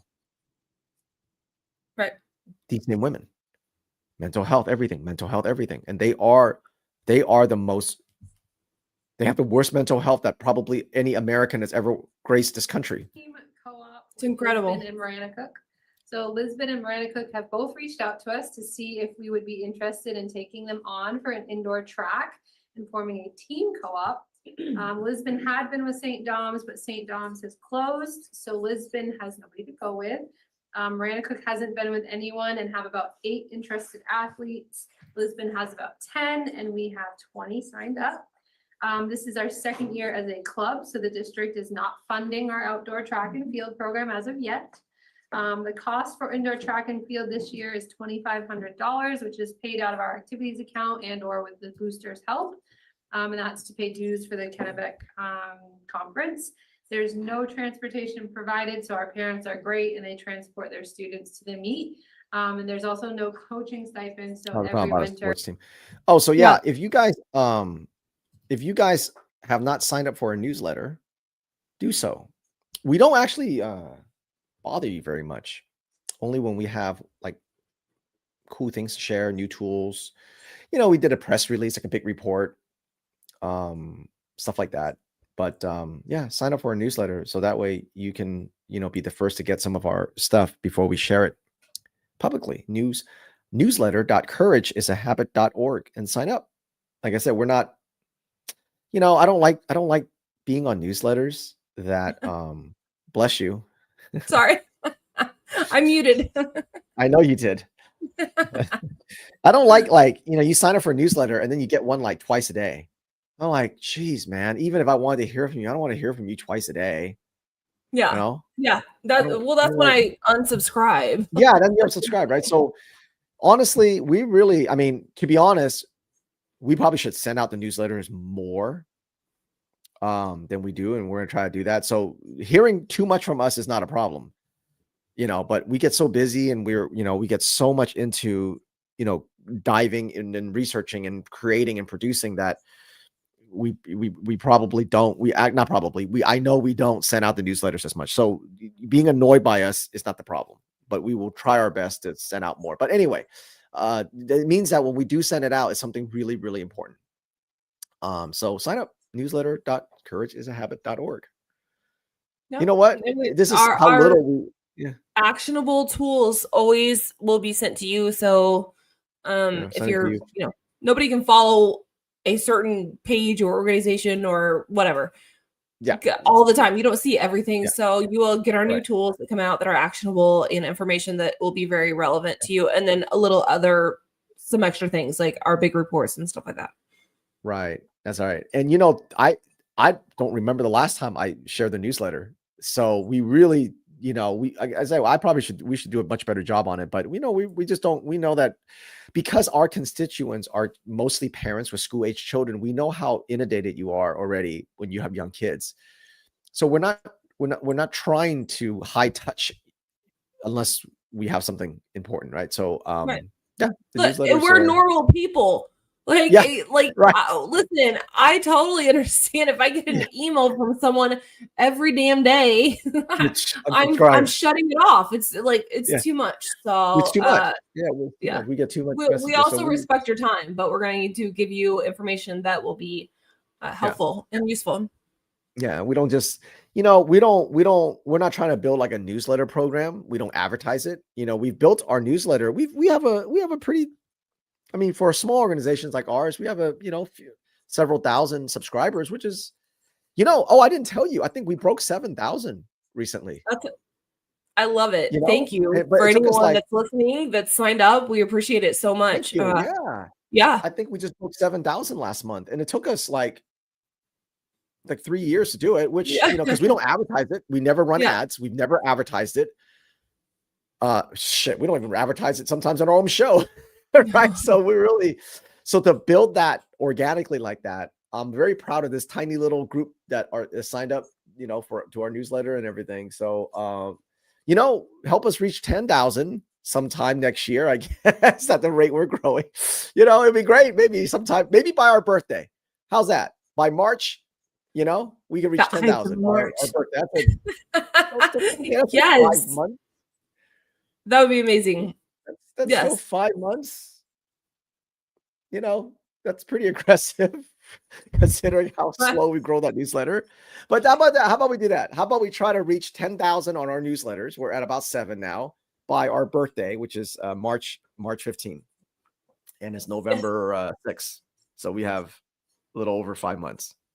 That's not bad, I guess. That's kind of aggressive. Oh, I'll just put it out there. I think we can do it. Just help us out if you're listening. Help us out. Share it, and help us get. That will make us very happy to get 10,000. No ads, never ads. We've never ran. We don't like. Sometimes people go, if you sign up for a newsletter, we'll give you a free PDF or something like that, right? All the kind of tricks to kind of get people. Yeah. See, you know what? You know why I don't like that? Because if I want something and they go, you sign up for this, we'll give it to you. I do it, but then once I get the thing, what do? You unsubscribe, right? I just went through my email list and had to get. I just unsubscribed from a ton because everyone knows that if you don't kind of manage that, it gets out of control. So out of control, I'm sure Alvin could attest to how what a mess my email could be. But I just cleaned it up. So I'm very proud of you. I'm very proud of you. We take that seriously. Yes. We take your time seriously. Yeah, that's a good point, Michelle. There hang on. maybe days, I don't know. Here goes winter. That we'll call a traditional snow day, and there will be no expectation for staff being available for office hours and responsive to email. There's no must know. So no, I know how messy your desktop can be. So I'm proud of you that you went through your email. Are you talking about? Wait a minute. Did you clean up your personal email? Or you're talking about your Courage is a Habit email. Oh, both. Oh, you did both. They both needed it. Why? You both need it. Yeah. See, so that's why we don't trick. That's why, we could do that. We could say, here's a special PDF that you could only get if you sign up for our newsletter or put your name in here. Right. And then we can send you this PDF. We can do all those little tricks and things. But I always think that when people do that, they don't really want to sign up for your newsletter. They just want to get that one thing. Yeah. That it's like you're tricking them into doing that. So I don't want to trick people. Look, we have good information. We have good tools, good actionable things. We will give you reports. We give you some updates. Yeah.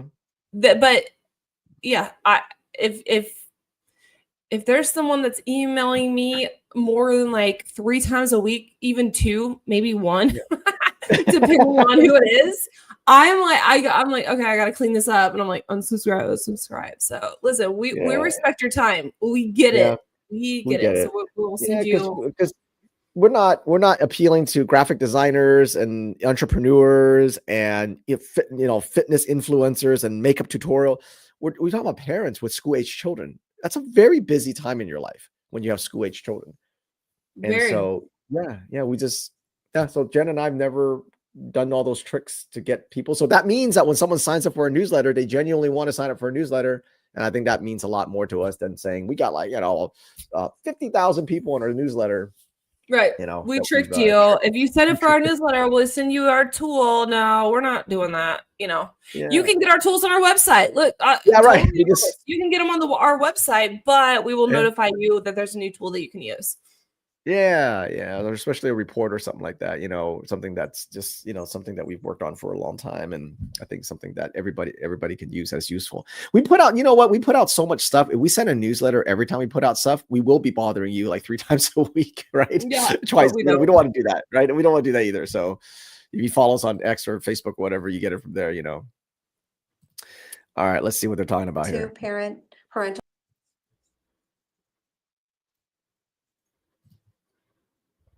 Plan. I would move we approve this as we've done. Okay.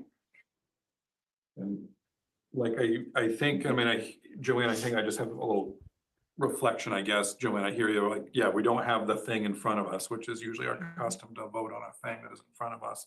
It's available upstairs. That might be something that we could or all, should probably commit to going to look at the parts we can. It sounds like, there's specific. Sure. Yes, very specific. That isn't for the public. Might be very specific student information and some other things that way. But there's we as board members can see most of that. Yes. Yeah.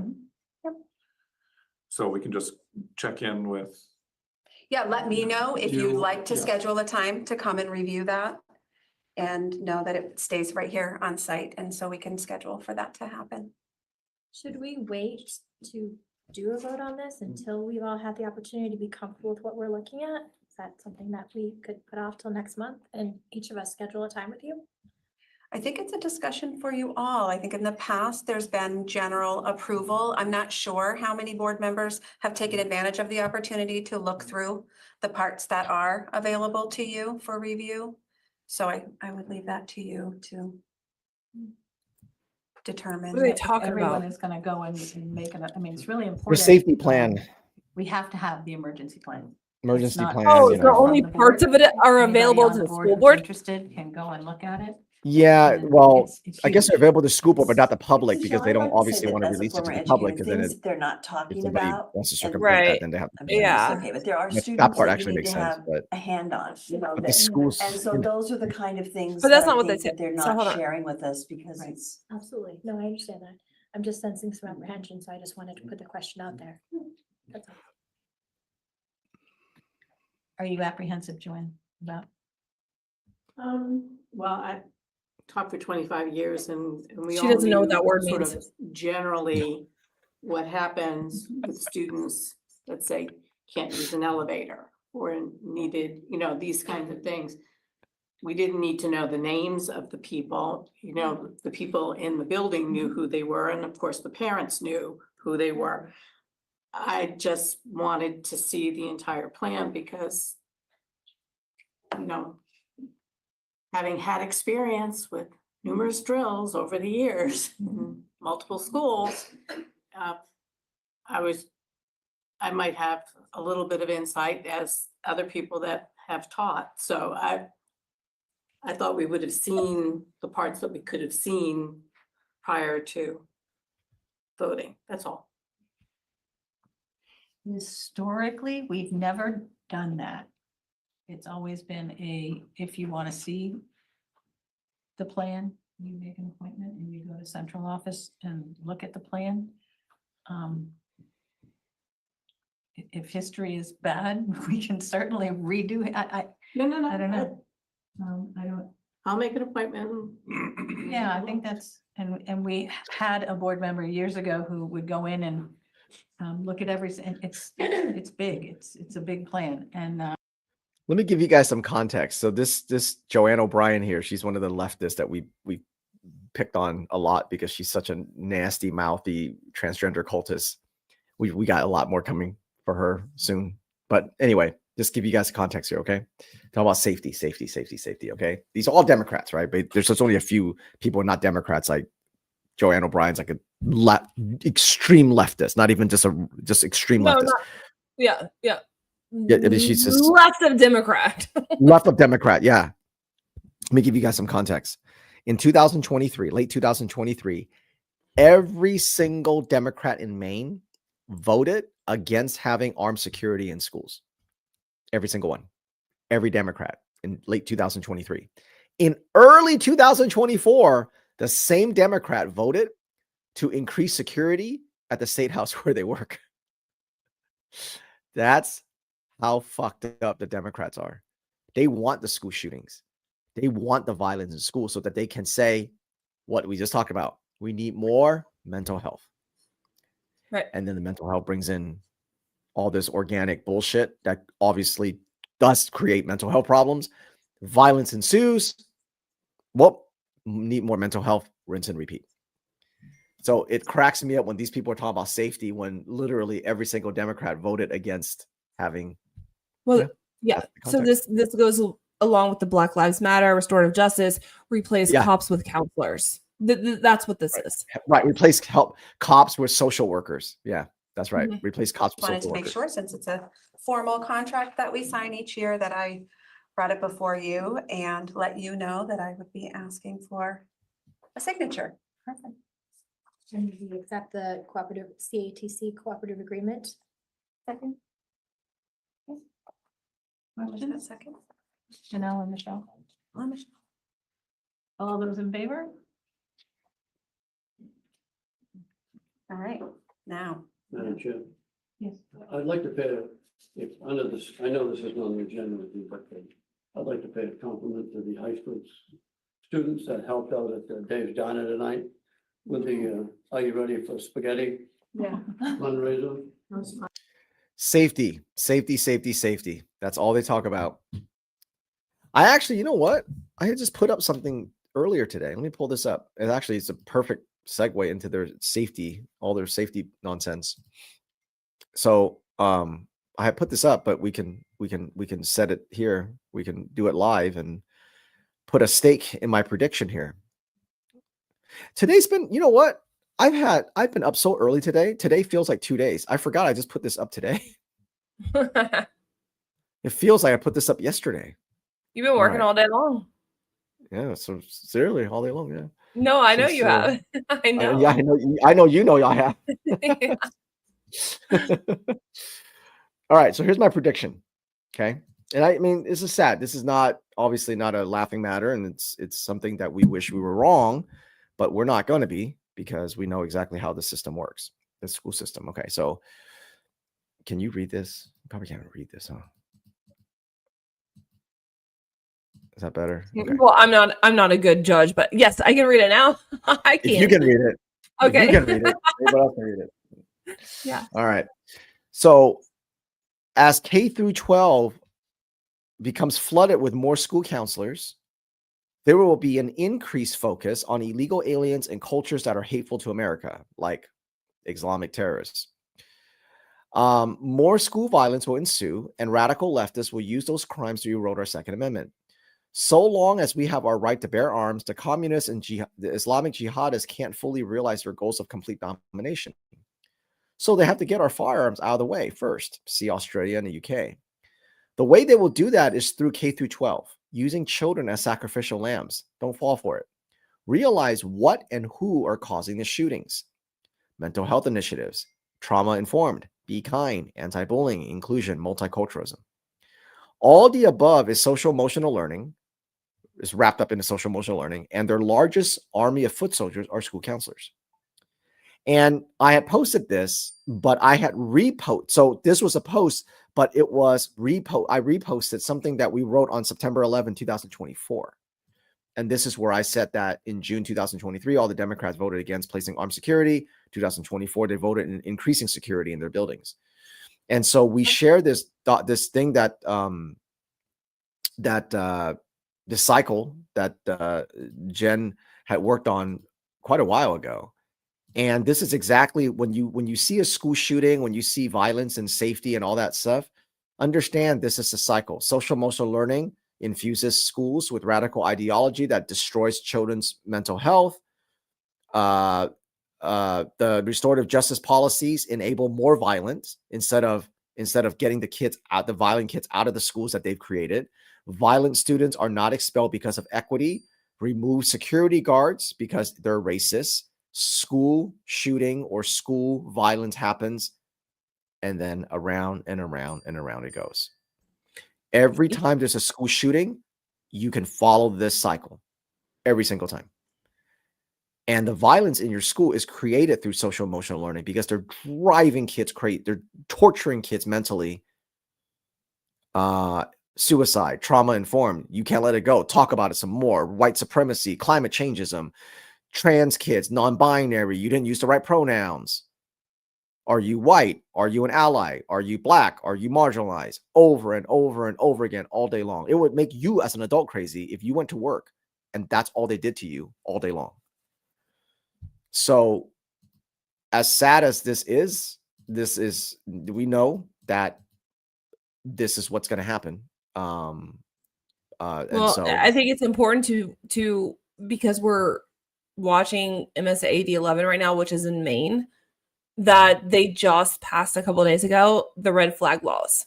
So that cycle right there, that cycle will feed right into that. So your children, the data collection that they are keeping on your children, that they interpret it through their lens, determines if they are mentally stable or not, And a couple of days ago, the state of Maine just passed, and this is, listen, there's a lot of state.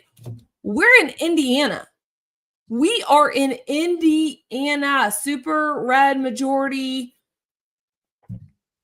Yep. We already have this. So this is everywhere. But Maine just passed red flag laws, which means that this cycle here and this data collection will go into their permanent files. It will follow them. And when maybe they're, I don't know, I would say 18, but let's say they're I don't know what the age is in Maine. So let's go 21 years old. They go and file to purchase a firearm under their Second Amendment. This data can pop up and say, nope. Now, red flag laws also do something else.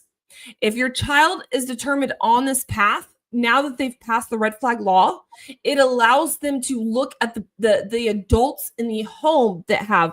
So, okay, you have a child that falls in this cycle, this mental health. We've determined them to be unstable or a possible threat in some way, or they're having emotional problems. Now, the red flag law in Maine, and Maine is the type of state. So I haven't heard so much of it being used at an extreme level in Indiana.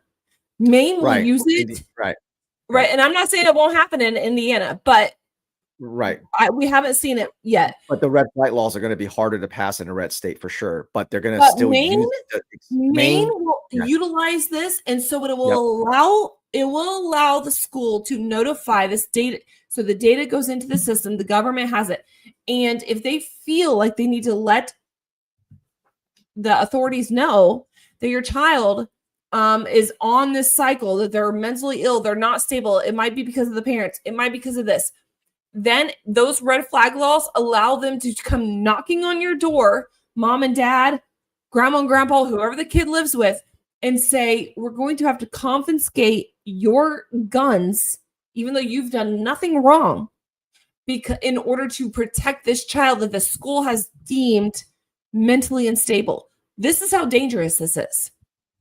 And it just got passed in Maine. And like I said, Maine is the type of state that will use it to the extreme immediately. Yep. Indiana hasn't yet. I don't agree with it, but so far we have not seen that yet. But listen, Maine is a oceans like away California. from where Indiana is. They're right. And so we had created this tool called shall be infringed. And it walks you through exactly what Jen said in a little more detail about how they collect the data, how they use psychological profiles and data analysis, more in mental health interventions, and then they'll say it's counterterrorism, and it'll be a bipartisan because everybody wants to stop shootings, not understanding what they actually mean by that, and then enhance background checks. Which is true. Yep. And then when minors try to go buy that firearm, they're going to come back to that data they collected on them and say, no, they're a danger. And people who don't understand Maine is so radical that they just voted in a murder for city council, whatever. Yes. So people need to understand, in some instances, this might be used correctly, but do not get it twisted. They will also use it to target political opposition, right? Opponents. Yes, they will. And they will use your children to do it. And Maine just passed this a couple days ago. Yeah, Maine will use it that way. Maine will actually never stop what these laws appear they're supposed to stop. These laws and the data collection, you're supposed to be able to identify, this kid, hurts animals, tortures animals, done this, answers it this way. That looks like a school shooter. That's what normal people think the data collection and these red flag laws working in conjunction is supposed to identify. And if you are honest with AI technology today, you could be able to psychologically profile who's going to be a shooter if this was done honestly, but it's not. So instead, you good people are going to believe that through data collection and AI, they're going to be able to pinpoint the next school shooter. But what's going to happen is they're not going to pinpoint the next school shooter. The next school shooter will continue doing what they're being trained and broken to do. But they're going to go after your children who buys a Bible, believes in America, doesn't believe there's a such thing as a trans child, doesn't believe in open borders. Well, yeah, That's let's not forget that if you don't believe in those things, you are, in their eyes, mentally ill. You are dangerous. Right. You are against democracy. You are a threat. You are the biggest threat our country has ever experienced. The people have to really kind of look at this big picture of what's going on. That can be absolutely weaponized against you, and it will be. It will be in a state like Maine, and eventually it could be in a state like Indiana. So I'm not excluding us, but it's extremely frightening that they can use this because of the data collection from children to come after your Second Amendment rights, even though you may have done nothing wrong. That's right. That's right. That's exactly right. And so just so that you don't think we're exaggerating on this, okay? I want to play you this from California because, you know, California is of course, crystal ball, and this is how Maine will use it.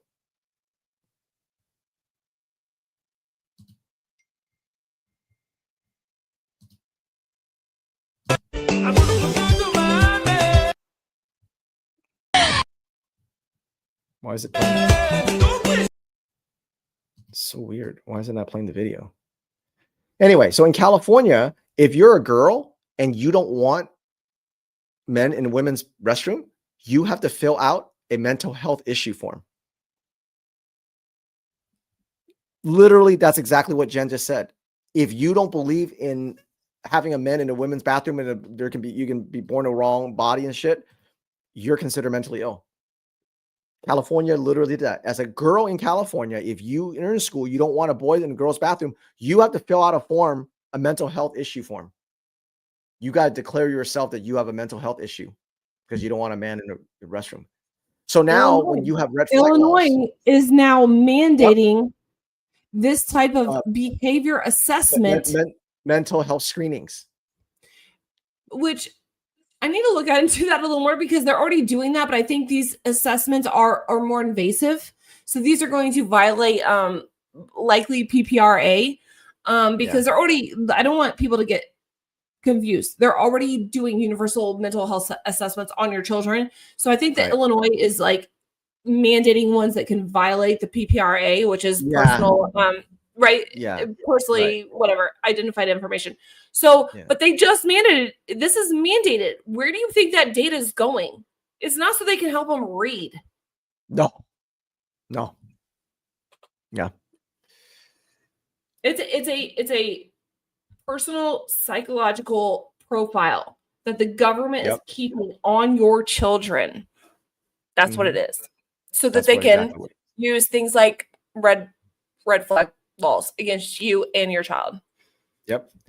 So this great, fantastic article and this attached to that, this artifact that we wrote up, I linked it to that. Jen did a fantastic job on this.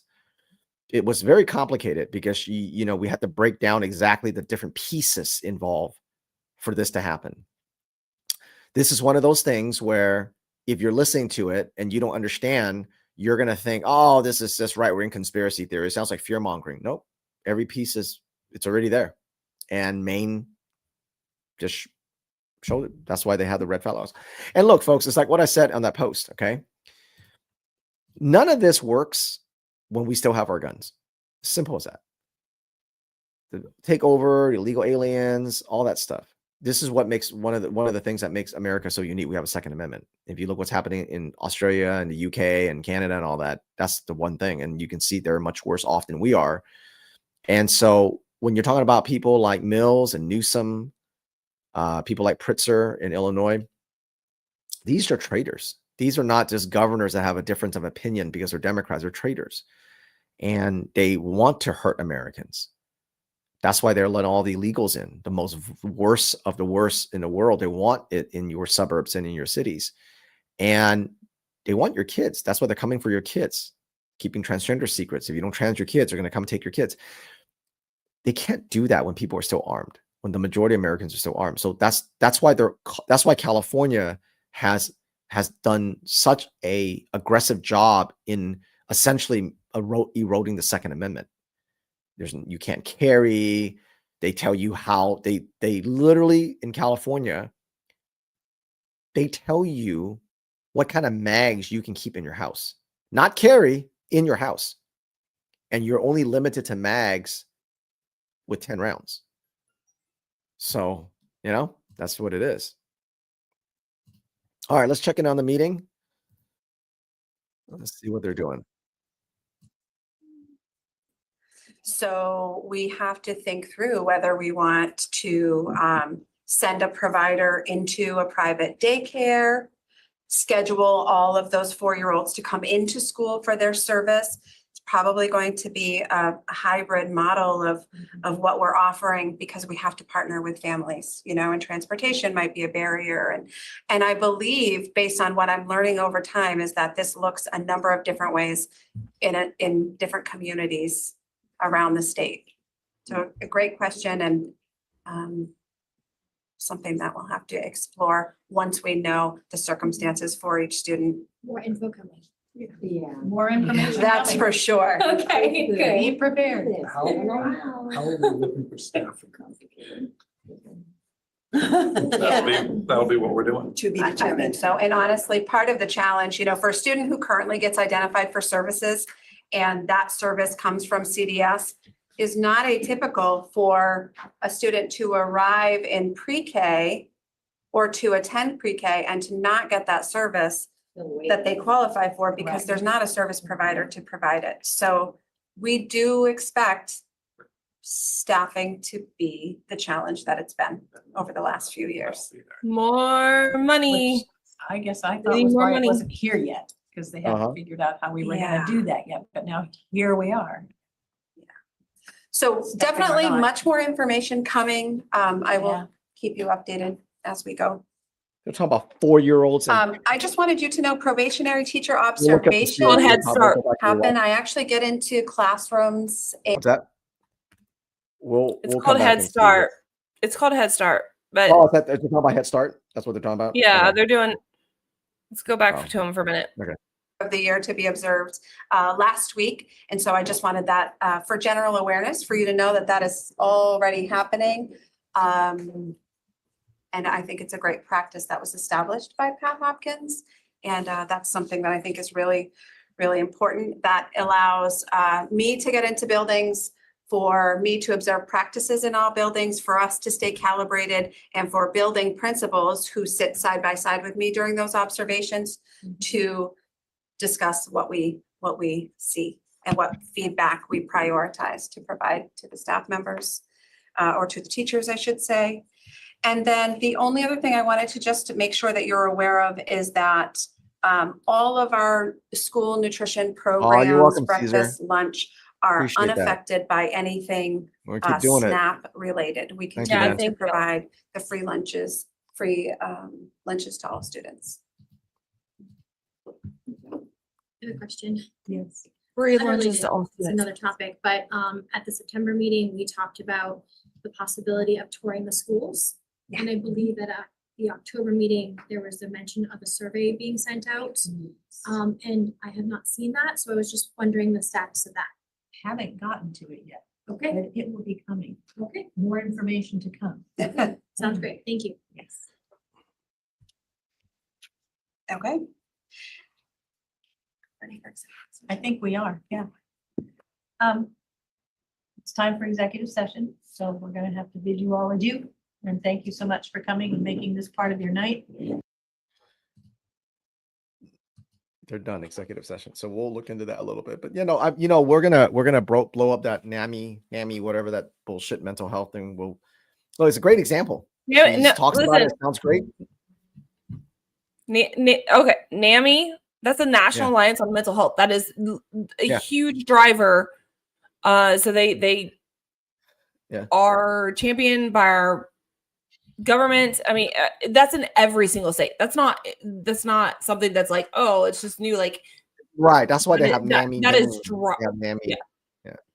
every state. It's So all, they drive SEL, they drive the mental health, they drive Yeah. and they do it on the backs of things like substance abuse and everything else. The National Alliance on Mental Health, that's what's actually called NAMI, is a huge driver of this. They also give out grants to continue this into your school. Of course they do. Yeah. So we'll we're gonna blow it up. That's what it is, right? I mean, everybody, this is the problem. People just don't know. That's it. People just don't know, you know? So we're gonna just keep just keep going at it, right? We're gonna try to get people to understand that these words sound great to you, but it's not. It doesn't, the mental health and all that stuff just doesn't, it's not what you think it is. That's all. It's just not what you think it is. No. So let's just touch up on two things that was said. I took a couple notes. The school trip. Oh, Jesus, man. Yeah. Uh-oh, did I lose you? I think you froze up there for a second. All right, I'm gonna take you off and you can come back. I'll tell you this, the overnight thing, we're gonna go back and look at it a little bit more. Will we watch it? And we'll come back to you about it. But damn, man. It's like these schools are so violent. They're run by such incompetent people. As a parent today, after all the exposures, it's a transgender training ground. You got all these lunatic school counselors that we've exposed left and right. How can any parent still bring their kids to this type of system and have them stay overnight? I mean, it's this, you've got these non-binary lunatics, inclusion, diversity. I mean, that is insane. Absolutely insane that as a parent you would bring your kids to stay overnight. Please, I implore you, I beg you, I'm begging you, if you're a parent and your school has these overnight things, please don't send your kids there. Don't do it. Doesn't matter if all the friends do it and what's the big deal. We've always done it. I'm telling you, we do this for a living. This is what we see every day. School districts all across the country, do not drop your kids off at a government K through 12 for an overnight. Okay. And equally as insane for your older kids, right? Because you're not going to take your middle school or elementary school kid to France, high school. Don't let your kids go to France with the school. You shouldn't go to France. There's a lot of other places you can vacation that hasn't opened their borders to all these illegal aliens. But do not trust your kids. Do not trust that your school can take care of your kids. They can't take care of them during the day. They're not going to take care of your kids in another country, especially a country that's overran by the same policies that government K through 12 wants to infuse in your kids. Diversity, equity, inclusion, equity, anti-white, brown people. We got to accept all people. Look what's happening to Paris. You don't want your kids there. So, yeah, no, let's, here, we can even, we'll watch this thing over here. I think Savannah, she's an independent journalist. She does a good job. And we'll take a look. We'll take a look.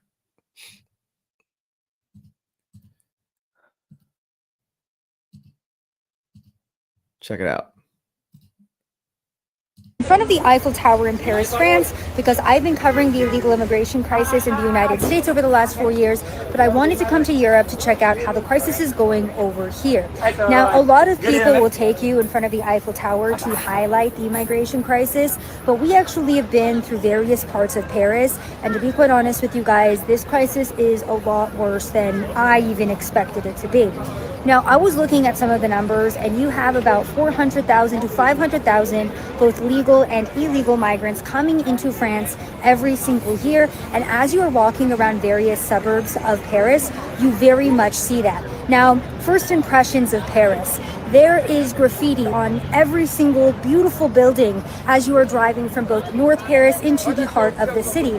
On top of that, the city isn't the cleanest, I'll be quite honest with you guys. It's pretty stinky, lots of trash. You are very much seeing the results of the migrant crisis on every single street corner. I mean, everywhere we've gone, every single street, you are seeing African migrants. There are also various parts of Paris in which the French people and the French culture is absolutely nowhere to be seen. We are talking entire neighborhoods, entire cultural enclaves in which you are not seeing the French or their culture represented at all. And again, I wanted to come here because we are seeing the exact same thing mirrored in the United States of America. And similar to the United States, the media is absolutely covering up what is going on over here. The government is watering down a lot of those numbers. Now, I've been talking to a lot of local journalists, and similar to the US, they state that, of course, the media is completely watering down what is going on over here, going so far as to change the name of migrants when crimes are committed, so that way there isn't any bad sentiment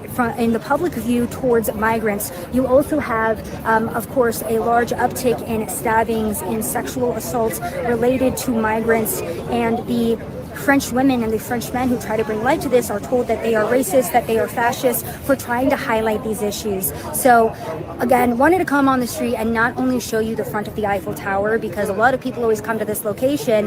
What else is going on throughout Paris? What else is going on throughout France? Because this issue is way more pervasive than anything that I was expecting to see. And it was, to be quite honest with you, pretty shocking. So we're going to be reporting Frontlines TPUSA on the ground in Europe, highlighting the illegal and legal immigration crisis and showing you the impacts to the culture, to the people, and what is really going on here, what's being hidden from the world, and how French culture is being impacted. Now, I wanted to point out the fact, I mean, obviously that there's a lot there. That's horrific. But I wanted to focus on where she said their French culture is nowhere to be found. Okay. This is an invasion. Okay. This is what Charlie Kirk said very famously. When you don't assimilate, it's not immigration, it's an invasion. So, but how do you get there though? How do you don't just wake up and said, our culture disappears. Well, I'll show you how we get there. And I'm going to go back to, where we were just watching in Maine. Okay. This is from a terrific account named Maine X Community. He does fantastic work. He works mainly solely in Maine, so he does excellent work. I'm gonna just read this to you. This is a school board. Terry knows, which is one of the school board members. School boards should not pledge allegiance. He makes the argument that some residents, illegals, not residents, not citizens, but residents. You'll notice he says residents, and students are not citizens and could find a pledge and flag offensive. This motion that passed does not force anyone to stand or pledge. Both Terry and Jennifer, whoever, voted no. This is what inclusivity looks like. In UK and Europe, they have begun doing the same thing, banning flags and not allowing pledges or national songs because it will offend the foreigners. This is multiculturalism, folks. But they got to get to your kids first, you understand? They have to get to your children first to get them to hate the country they live in, to get them to look at the flag as racist and oppressive. So when you see that's happening in Paris, and their culture is gone, well, it's happening exactly here in the United States. And they're brainwashing your kids to do so. Same thing. Okay. So don't look at that video and go, oh, it's in Paris. It's right here on your doorstep.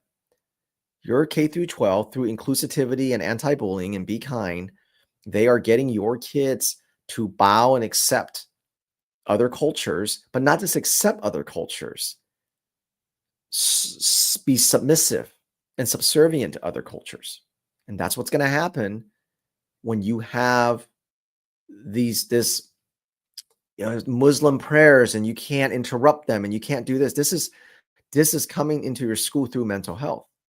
We're about to release something where we prove that ASCA is promoting what amounts to be Hamas.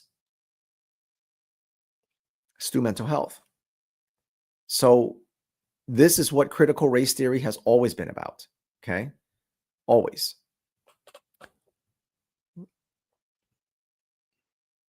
France is always under high terrorist alert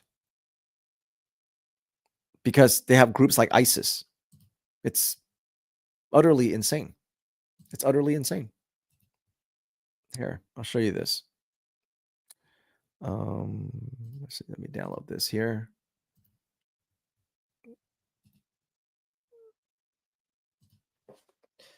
So, France is they're always in high alert now because they have ISIS, because they've opened their borders and ISIS is in there, and it's just people are afraid to walk. They're afraid to walk without. The women are afraid to walk without a guy. This is what the woke white women vote for. France is on high alert for terrorism due to ongoing threats from groups like ISIS, and authorities have elevated the national security level. The threat includes potential attacks with little to no warning, with possible targets being tourists, sports, transportation hubs, and public events. The government has increased security measures and remains vigilant for both organized and lone actor attacks, says the Department of State. So yes, when you've got these these people in your schools, I'm going to take your kids to Paris. Please don't. Please don't. Use some common sense and understand that what these countries, these beautiful, once beautiful countries have allowed, and understand that it is not the Paris from 1985 and in movies. It is not the propose in front of the Eiffel Tower image that you think.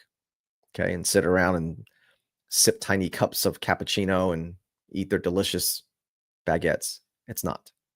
Those days are done. That's what multiculturalism brings you. That's what inclusivity. This is what inclusion brings you. This is what diversity brings you. This is what Be Kind brings you. And once you get there, you can't roll that back unless you have the balls to have mass deportation and do it in an aggressive way with zero empathy and zero compassion. That's the only way. Which is why we so much want parents to understand that good parenting has always been about exclusion. Okay? It's always been about exclusion, not inclusion. Embrace exclusion, reject inclusion. Speaking of hat, I just found out that we have 2 more of these before we discontinue this style. And we'll have we're going into a different style. So there's 2 more left, and I will not restock this. So if you want to pick up the last 2, head on over to courageisahabit.org/store. I love this style. This has been great, from the spring and the summertime. But we will not restock this one, at least not for a long time. Because there's a different style and model I want to go with. So 2 more left. So if you hadn't got one, this is a good time.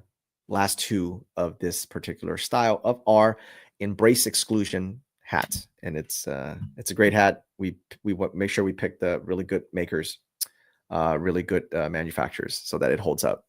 So I wear that all the time, along with obviously this one. So 2 more left. So courageisahabit.org/store. All right, folks. Thank you for hanging out with me and Jen. She had some internet issues, so she had to bounce. Well, she didn't bounce on purpose. The internet bounced her.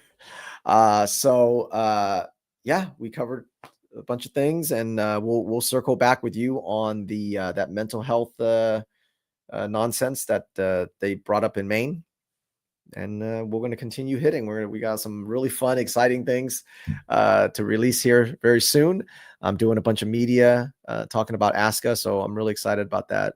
So sometimes some of these are early mornings, and it's great, right? We get to cover all time zones. So as I always say, before at the end of every keynote speak, if I get to be a keynote speaker or a training or live stream or anything like that, if you do not stand up for your children today, they will live on their knees tomorrow. So please make courage your habit, because your children's future depends on how much you can tolerate being called a racist and a bigot today. And if you can't, your children will live on their knees. So make courage your habit. My name is Alvin Louie, and I will see you next time.